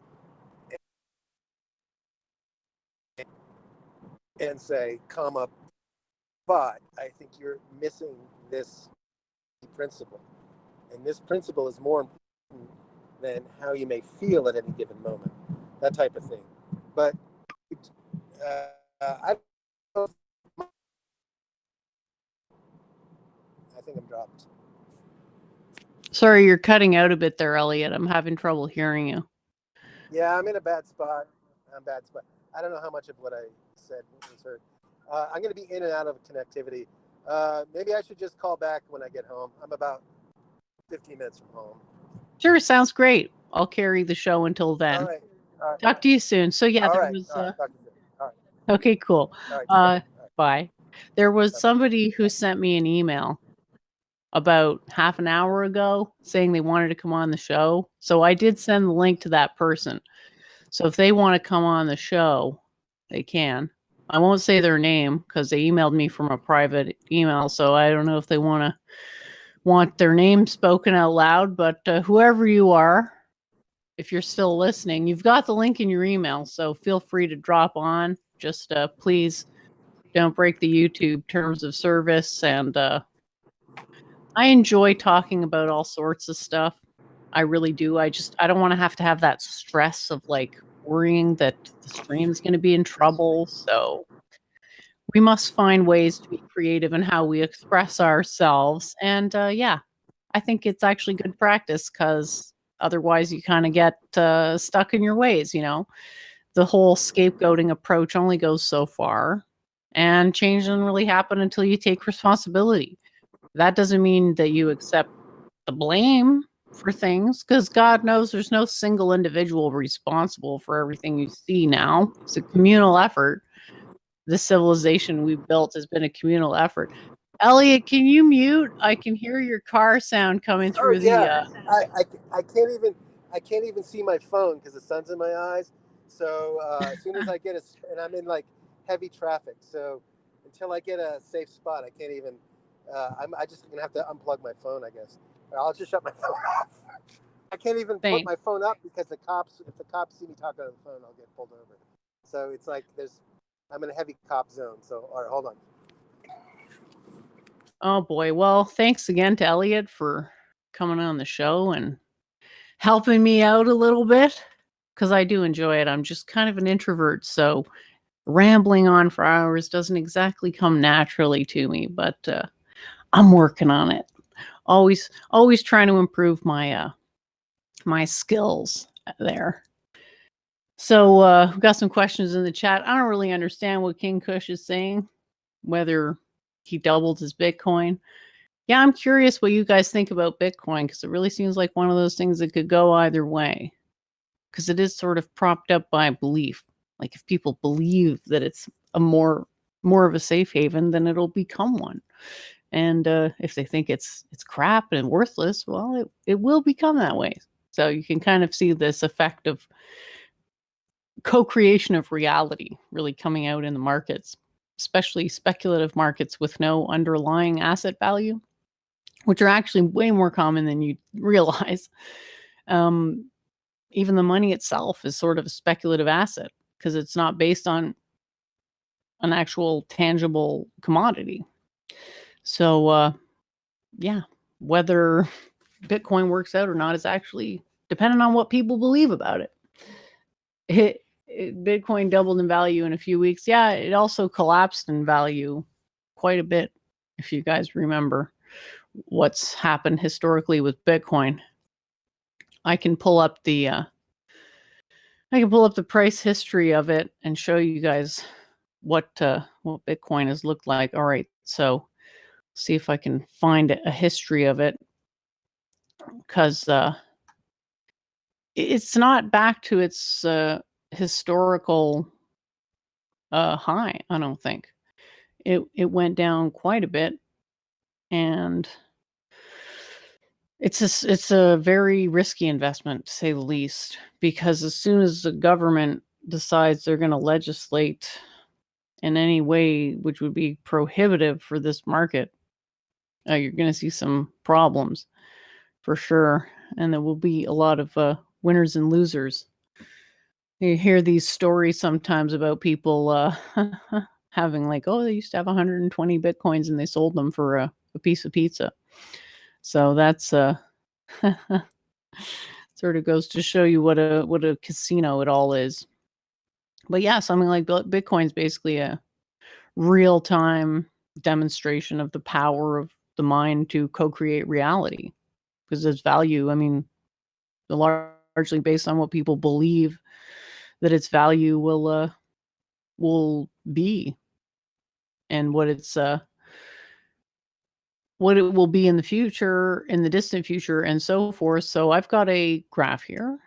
Let's have a look.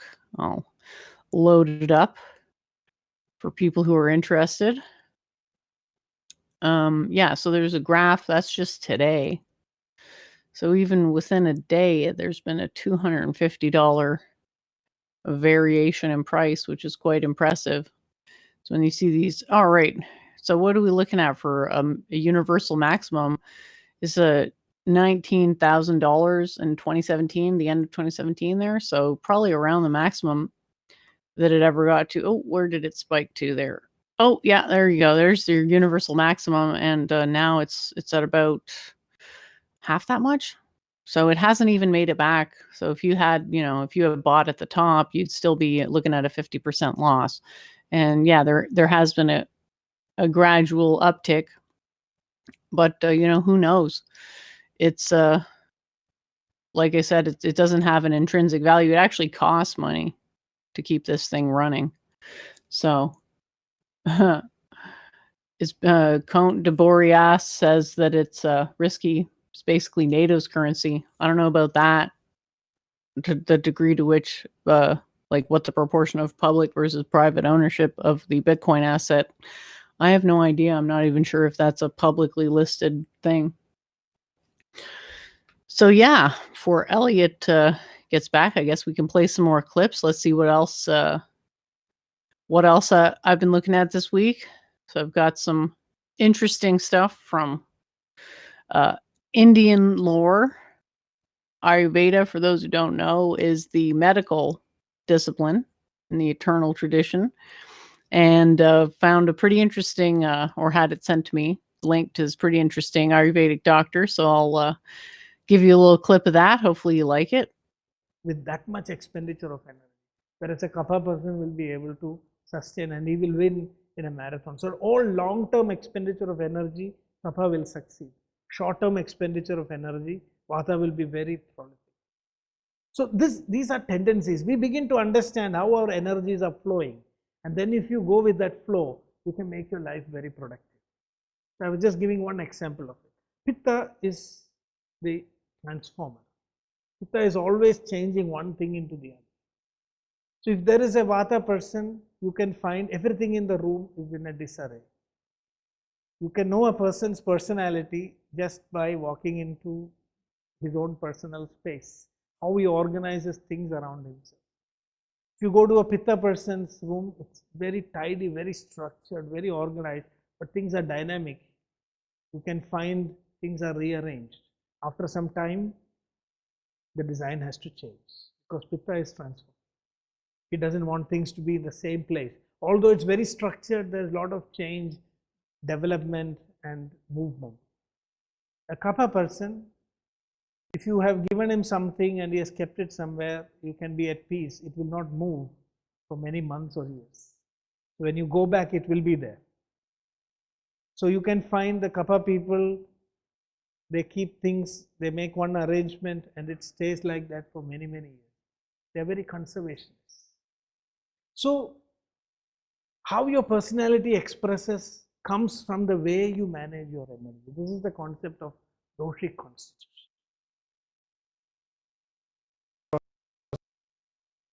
The PNIS, there is cacophony, and that is the way of all diseases. So Ayurveda has also, discussed about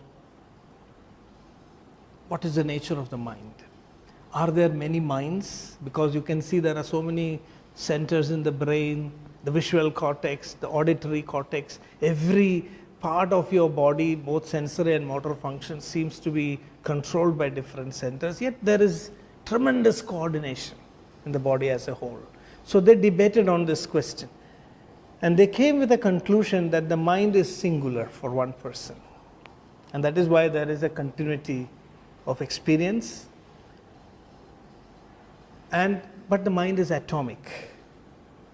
So this is very interesting. This is what we call as a movement of the mind. So the mind is one of the most dynamic elements of your mind-body complex, which is actually fired up, which eats a lot of energy to be present everywhere. Now, the mind is visualized as an atomic entity that is moving throughout the body with such speed that it appears to be present everywhere. That if I touch the tip of your toe and also the tip of your head, you experience it at the same time. But it's because the mind is moving in, fractions of seconds. It is present. That's the speed of the mind. This became a unit also of, measurement of time. It's called as manojavam, the speed of the mind, as fast as the mind. So this is a very interesting modeling of the mind is also there, but I think this is just for to give an idea of how Ayurveda visualizes. We are not going into the details of this. There are systems which have attempted to also track this movement of the time of the mind, and probably this can also be compared with recent advances in neurological sciences, but that's something very technical which we will not look into. And I think what he meant when he said that the mind is atomic, you got to think about what an atom is. It's a single field that encompasses everything about that field. It's an indivisible entity. And so probably what he's trying to say is that the mind is a quantum computer.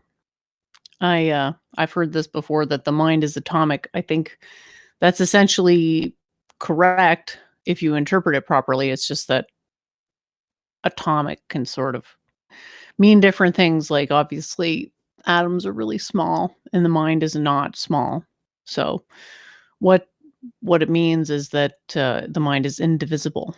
So basically, you can't divide your personality by 2 or anything like that and have the result mean anything significant.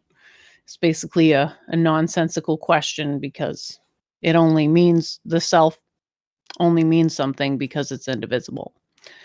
It is one thing. You have one personality, unless of course you have multiple personality disorder. But aside from that malfunctioning quantum mind problem, the personality is an indivisible entity. And that is essentially what I'm trying to get across with this quantum mind idea. Because the mind is a quantum of personality. So yeah, that's that, and hopefully that's interesting for everybody. I think it's really cool to see people get interested in stuff like Ayurveda, because it can be very helpful if you actually learn your own dosha, and it can help a lot taking control of your own health, for sure. It's a very interesting approach. It's basically categorizing the humors into 3 broad categories and learning to diagnose which one of those humors is dominating in a particular exchange. So you've got 3 basic humors, and they all embody different qualities, because everything is usually about breaking things up into a finite set of entities, which each possess different qualities. So you're essentially encompassing everything with a finite set. And that's what I'm doing with my unified field model as well. We're saying everything is some combination of this foundational set of 4 waveforms, which are neutrons, protons, electrons, and photons.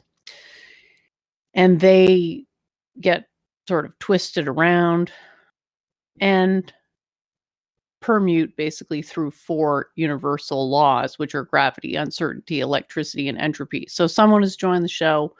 I have no idea who this is. If it's a troll, if it's a troll, I'll just have to. So yeah, hi. Superior to you.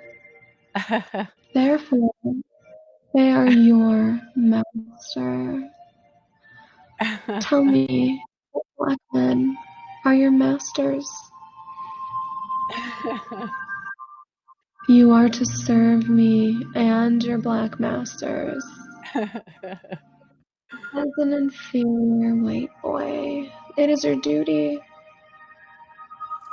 I will do my best to educate you about your sexual.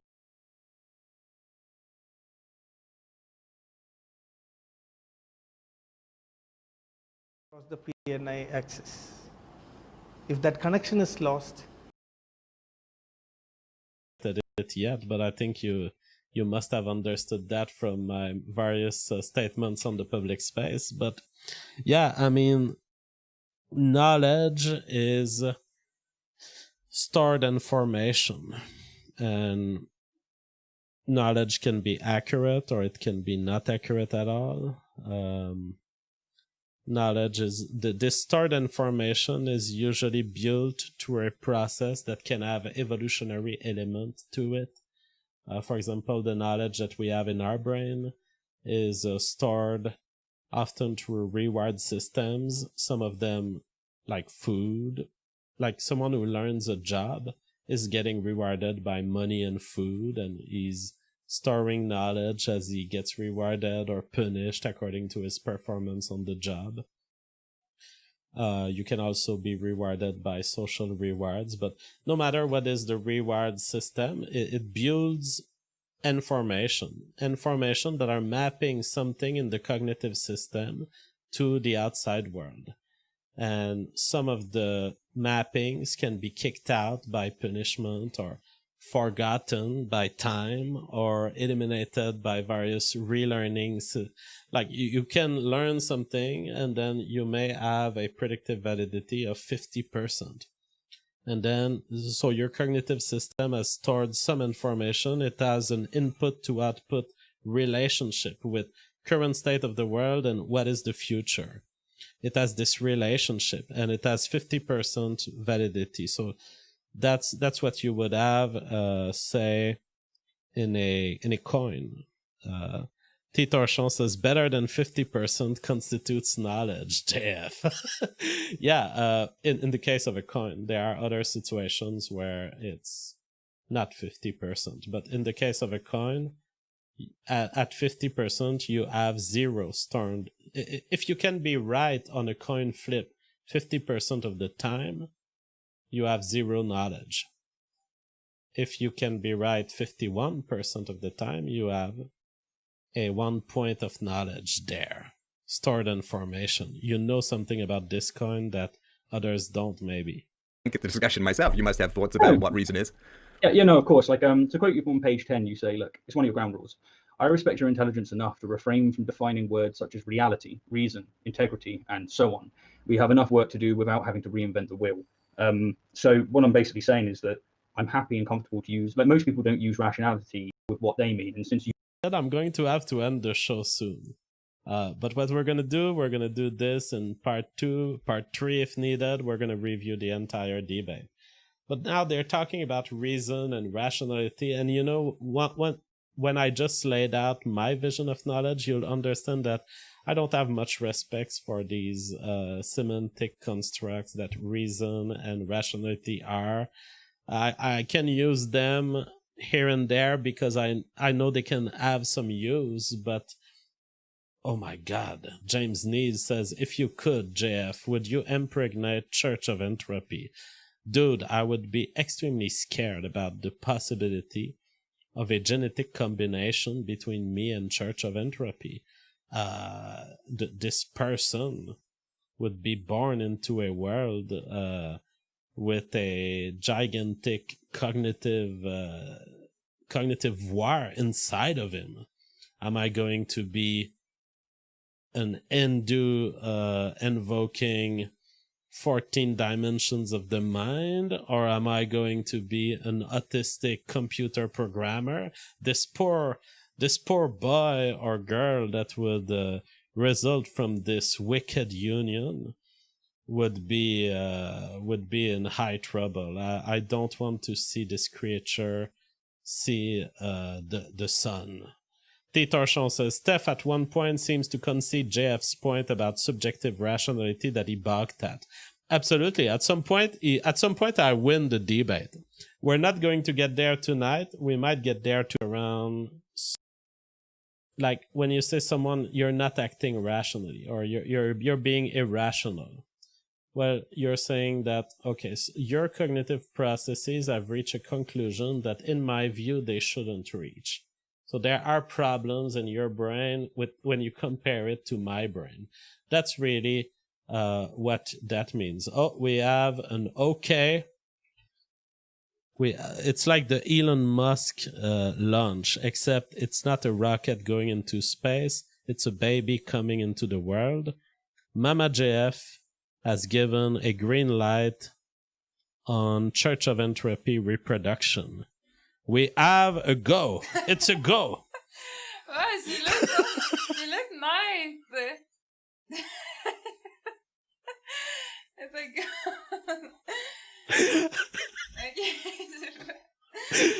Toy Insanity says, make it happen. I don't know. I don't know that, we were talking earlier about sperm, fighting between one another to get into the egg. I don't know that I have sperm left that much inside of me. I think I'm gonna give a go only at Mama JF, but not with other women because I've given too much. I need to preserve what's left.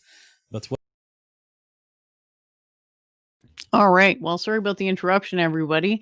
As you can see, a troll made their way onto the show. I had a feeling it would be a troll, but I figured I'd just give them the benefit of the doubt. But obviously it was somebody, not even an original troll. I've become spoiled after Domingo's trolling, and that's really high caliber stuff. But it does lead one to lose their taste for some of the more lowbrow trolling efforts that are out there, unfortunately, for the low caliber trolls. There you go. So yeah, I'm sure people are already placing bets as to who that was, as a new person or what. Yeah, sort of feeling like if someone's calling in and playing a recording, they're not entirely serious. I could be wrong about that, but that's just my hypothesis for now. So yeah, at least get a voice changer, right? We'll recognize you in 2 seconds if we know you, but you might have some degree of plausible deniability in that case. I don't know. It's not really my style. So yeah, what else is on everyone's mind? I feel like a lot of cool stuff's been happening, but without Doooovid, it's really hard to just rant about it because I guess it's just all a bunch of information that's all equally viable that I could spin my way, but kind of left without a bit of a starting point here. So yeah, we've got communist upheavals. Something's got to come out of the something and essentially impose order. And one would hope that people will make the wise decision, but clearly for a lot of people, the wise decision is beyond their reasoning capacity. So desperate times call for desperate measures, and I'm not exactly sure what that's going to lead to, but I think if people want things to change, they're going to have to change something about their own approach, because right now it's leading to this sort of deadlock that Elliot was talking about, where you're kind of both in a situation of not really wanting to back down. So yeah, in other news, let me see. I'll just pull up the internet here. I thought this was interesting. because I guess you're kind of seeing like a domino effect of the price of oil going down and COVID on top of it, restrictions, closing a lot of businesses, and the fact that so much of the economy is basically people that are brought in from other poor countries to be servants, and then they also create their own economy, right? Because they eat and stuff. But then if they're all gone because all the economic activity shut down, you get a situation where 70% of the companies expect to go out of business in 6 months. So that's definitely shocking. So there you have it. The fallout is seemingly unending for this coronavirus hysteria, and then immediately succeeded by riots. One starts to wonder if something is perhaps going on that is more than it seems.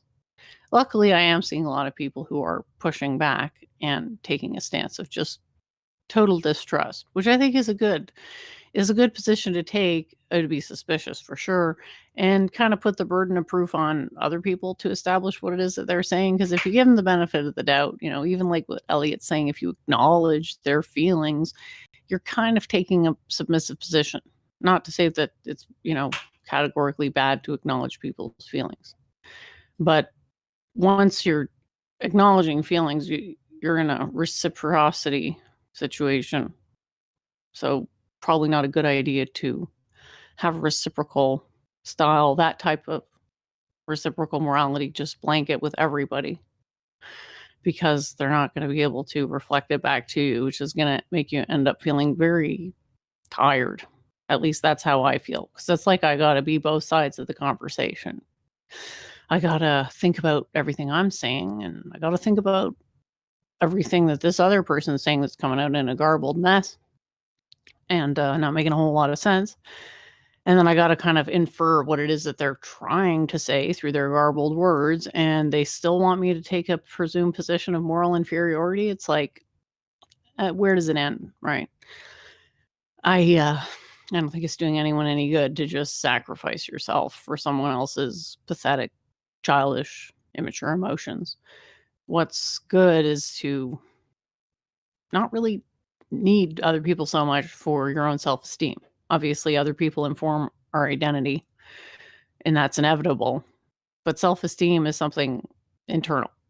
You want to have a good, strong limit on how much you're willing to give to other people, exactly, because they're going to see your desperation in a way, and that is going to be discouraging for you, because you got to realize there's a certain animalism underpinning all this stuff, right? Like, people are basically the only people that get harassed for various ad homs, take your pick, are the people that respond to the allegations. Because if the allegations are never responded to, they're just kind of hanging there in the air like a bad fart. But as soon as somebody gets defensive because the allegation has been made against them, well, then you're kind of playing ball. So at that point, you got to kind of take some responsibility for the outcome of that, because you chose to become defensive based on their allegation. You didn't need to become defensive. You can just let them vent and not get riled up at all. It's very hard to do, because it essentially means you have to look at people in a completely different way from what you're used to. You have to stop projecting. And I think the easiest way to stop projecting is to just realize it's a very selfish thing, because you're basically saying, well, why don't you think about things the exact same way that I do? You're expecting other people to approach anything, any type of value judgment in the same way that you do. And is that really realistic? I mean, can you really explain how you form your value judgments? It's probably some combination of reason and emotion. But is it the proper combination of reason and emotion? Probably not. Because if it was, none of this stuff would bother you ever.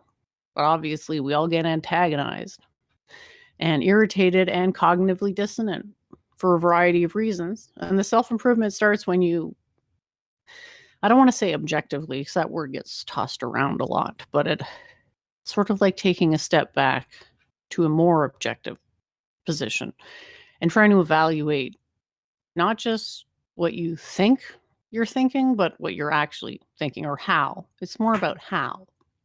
because how we form opinions is very important. And I don't think it's something most of us really understand or take the time to go through, because we just sort of assume, well, of course I'm rational. Of course of course my opinions are founded on reason. I don't need to examine them.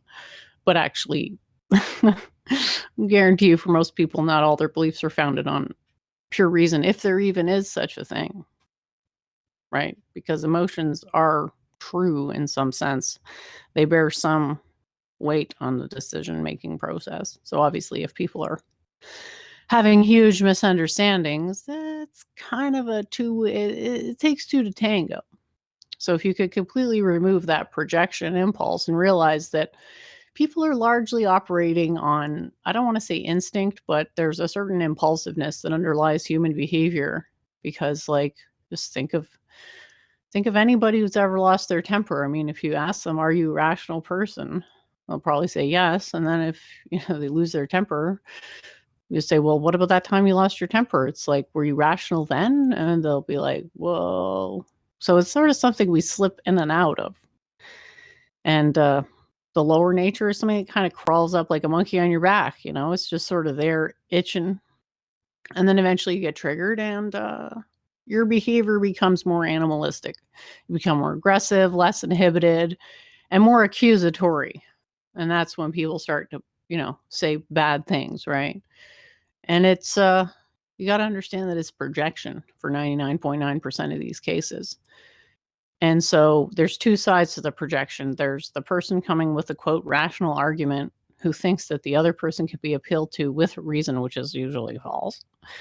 And then there's the person with the bad reasoning structure that's getting cognitive dissonance, that they don't understand why, but they just know that they're really, really upset when they see or hear something that goes against their own pre-existing ideology. And, you got to have a bit of compassion to realize that they've basically learned to identify any type of hierarchy as being evil. So it's basically, they're like at war with nature, because nature is very hierarchical, and they don't believe in hierarchy. Like, they're iconoclasts of hierarchy. And so that you got to kind of realize that can't be a very fun way to go through life, because every symbol of order or hierarchy just antagonizes you into cognitive dissonance, because you think that the way things should be is perfect equality, which is something that doesn't really exist. It's just a mirage. But you can recognize hierarchy, and if you're recognizing what's there, what's natural, as evil, well, yeah, you're essentially at war with nature, and which is ultimately self-destructive, because we're part of nature. And so you've got to realize you're dealing with a very self-destructive person who will, quickly pull you into their own self-destruction without a second thought, because their mind is simply fixated on maintaining this simulacrum or simulacra. I don't know what the word is, but basically the walls of reality are paper thin and brittle for these people. But we all have our paper thin, brittle facets to our beliefs. And if we start to track our actions based on times where we've exhibited worse judgment or less inhibition on aggression, you need to recognize those times. Maybe you say something in a chat that's mean, or you snap at someone that you know, or what you want to do is be a little bit more objective. No one's 100% objective, but just take a step back and think about it like in a cold, sober, rational way, and say, well, what set that off? You got to figure out what it is, what specific stimulus it was that caused you to become cognitively dissonant. Usually it's a break in your own projection. So when somebody says something that basically proves to you that they don't think about things the same way that you do at all, i.e. that they form their opinions completely differently for you, they have completely different beliefs, that's very alienating feeling. So that's usually why. It's like, I expected more from you. I thought you'd do better, right? What you're really saying is, well, you didn't reflect what I expected for you to do in that moment. It doesn't really go to motive, it just goes to projection. So that's something we need to all get past and make a dedicated effort to stop projecting. Because if you really want to help people, you have to, it's not just about meeting them where they're at. Yeah, if you want to communicate things to them, you need to be able to get the point across, but it's also understanding how they, like, what are the flaws in their thinking. And you can't really get to the bottom of other people's flaws in thinking unless you get to the bottom of your own. And we all have this projection impulse. So you do have to train yourself out of it. And you do that by observing the times where you get dissonant and where you sort of regret your behavior because you exhibited more aggression than you wanted to, or what have you, and try to actually pinpoint why. And usually it's some sort of expectation of another person that is far beyond what is realistic. And so there's a certain mourning period where you kind of have to say, well, I had kind of lost that connection to people because now I can no longer assume that they reflect so many of my own values, because I have acknowledged that that is itself a survival strategy that's not actually indicative of reality. Because our sense apparatus, as great as it is, doesn't reflect real reality. What it reflects is a version of reality that is maximizing the probability of replicatory or replicating success, right? We're essentially engineered to survive. And so, yeah, it's way easier to go through life believing that other people essentially think things through in a way that is, I don't want to say exactly the same, but similar enough that you can understand each other.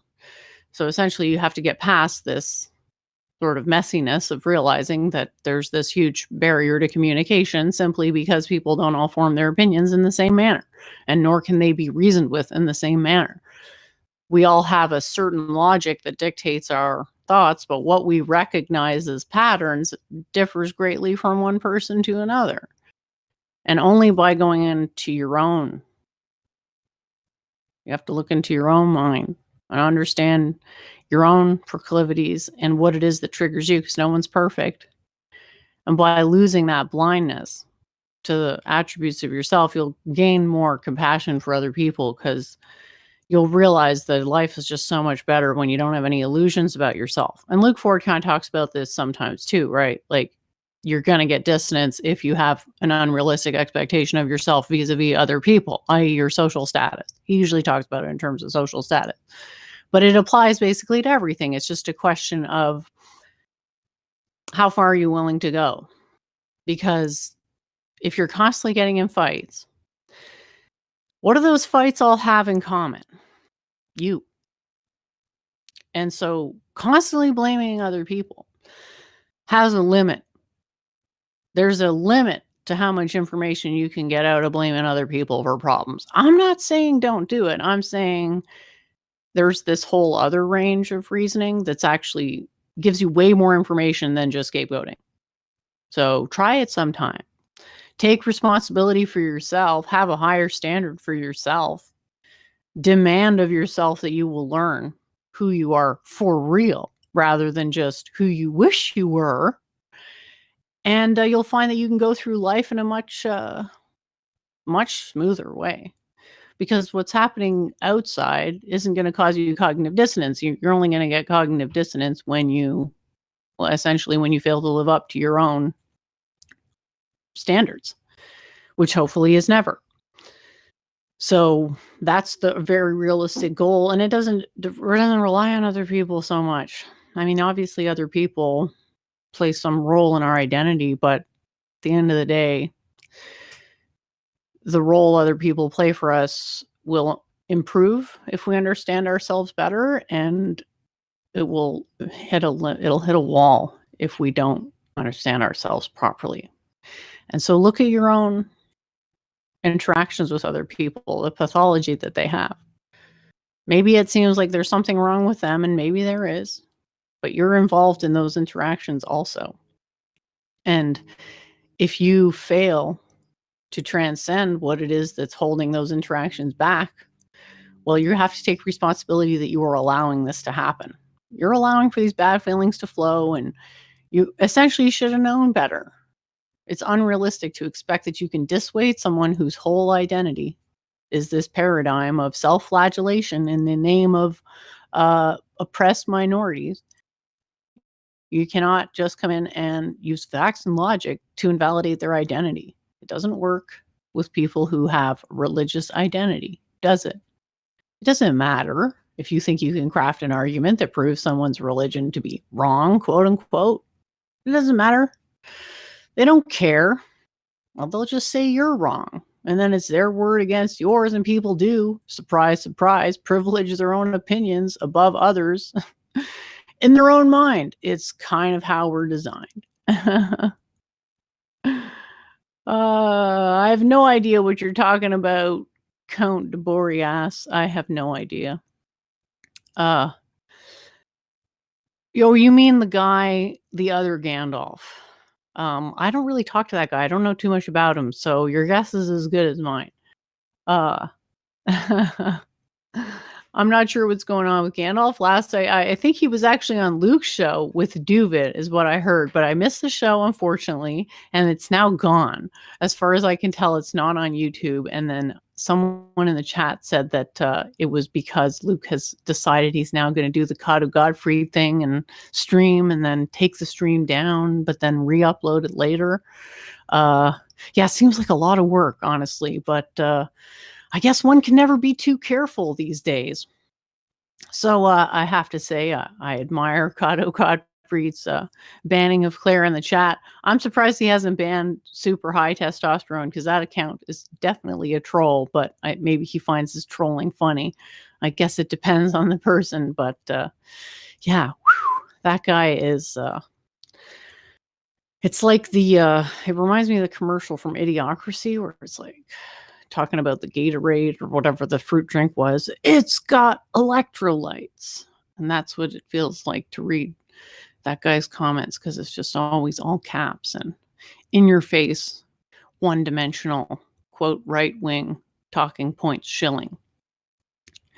I'll check again to see if the Luke shows up, because I wanted to see what happened. It sounds like it was pretty funny. I don't know if Elliot's going to come back on. I haven't heard from him. Might wrap it up if he doesn't show up soon. But yeah, we'll see if I can find that Luke stream, because yeah, it looks like it's not up. I mean, the last thing he put up is the code, so that's definitely not it, because that's just a solo stream where he talks to himself for a little bit. So yeah, I don't think that's going to work out today. But hopefully we can get it going by next week, and that'll be that'll be a lot of fun. All right, so let's see what other clips we have, if I can get through them before Elliot gets back. Okay, so I had one from one of the Ed Dutton, Richard Spencer shows, so I'll play that. I think it reads too much into it to say that this can be grounded in the Holocaust. I don't think it can be grounded completely, or it's grounded in Christianity. Even substantially in the Holocaust. I think if the Holocaust hadn't happened, this would still be happening now, and it would be happening because of immigration. It would be happening because of the breakdown of the usual social order caused by multiracialism and whatever, the breakdown in trust among people, the genetic breakdown which has caused these people to have maladaptive ideas, the breakdown which has meant that they can spread their maladaptive ideas and cause other people who are quite normal, really, to have. And we should remember that when we have these poor little girls in Oulu, these poor silly girls doing this, who are adapted to be in a patriarchal environment in which everything's done for them, and they have to do things themselves, and they make maladaptive decisions, and that's what they did, antinatalism, whatever. I mean, the Holocaust, it may be relevant to it, but I think ultimately it's grounded in something else. I think we're talking about this is a religious revival, and it's Christianity. Right. It's exactly the same. It's just that you've taken away Jesus, you've taken away God, or literal God, and instead of God, you don't worship God. You worship these sort of platonic forms that you reify, such as equality and whatever. That's your object of worship. If you were to do a kind of what's called in religious studies an implicit religion analysis of this, really they do kind of believe in God, and those gods are equality. But it's kind of there in the background, like fate, or like the Buddha. sort of notions. That it's equality, it's these moral truths that are worshipped as kind of almost real, and there are certain ways that you can get in touch with and experience the further of these moral truths, and you can do this by the kind of activities that they're engaging in at the moment, where you signal your virtue and where you attack certain scapegoats, certain physical idols like this statue in Bristol, or even police horses, or you throw bicycles at horses because those horses are working for evil. They're evil horses. It reminds me of Gulliver's Travels. You know, in Gulliver's Travels, the Winhams and the Yahoo. And the Yahoo, the humans, the Yahoo are just these savages that are enslaved by the Winhams. And the Winhams, it's exactly like that. This poor horse running away from all these Yahoo, thinking, oh, bloody hell, I can't deal with this anymore. These people have gone mad. Yeah, so I had made this clip thinking Doooovid would be here today, but fortunately he couldn't make it, so I'm guessing he'll watch the show at some point. So my question for Doooovid was whether he thought Ed Dutton was a proto-no-hide, because they were sort of getting onto that subject. I thought it was very interesting. They're withholding knowledge from the public. This is why they got to take that oath. And if they tell anybody, then they get killed. So these motherfuckers have been limiting our information. Information forms your inner self. They've been controlling our information in order to control our destiny. So when people say knowledge is power, it is. If you don't believe it, look at me. Look at me. Look at me. I don't have an army, but look how feared I am because I'm smarter than everybody. I'm probably a fucking genius. Literally. I'm probably just, and I don't like to be in my ego, but I'm willing to say I'm probably the smartest motherfucker on the planet today. I'm willing to say that. I'm willing to say that. I'm willing to bet that. If not, I'm in the top 3 straight up. Now watch this. Watch this. I got something else for your ass. All right, so that was pretty hilarious. I love to hear people proclaim themselves the smartest people in the world. It's quite funny. All right, so Elliot says he's not going to be able to make it back. He's got to do a few things. So I'll say good night for now, and thanks everybody for watching. Really appreciate it. And we'll be back next week. Hopefully Doooovid is feeling better by then, and we'll have our regular show. Have a great night, everyone. Stay safe, and looking forward to this week in streaming. Yeah, I mean, so to say, a worthless opinion of. It's so important that she can't be told, she won't be told that it's wrong, and bringing it back to Church of Entropy and her attack dog Gandalf the White. Why don't you learn to shut up and fuck your goddamn logic? They control the media, and the media is capable of making the sheeple believe in anything. Yeah, I don't mind. I mean, we've had these streams, and I've been doing with Church of Entropy, and she's been bringing on new people, and like we did those streams on like stream etiquette. We walked through like the technology. I have like very strongly negative opinions of the clique. Is she trying to garner herself cult prestige by associating herself with a retard?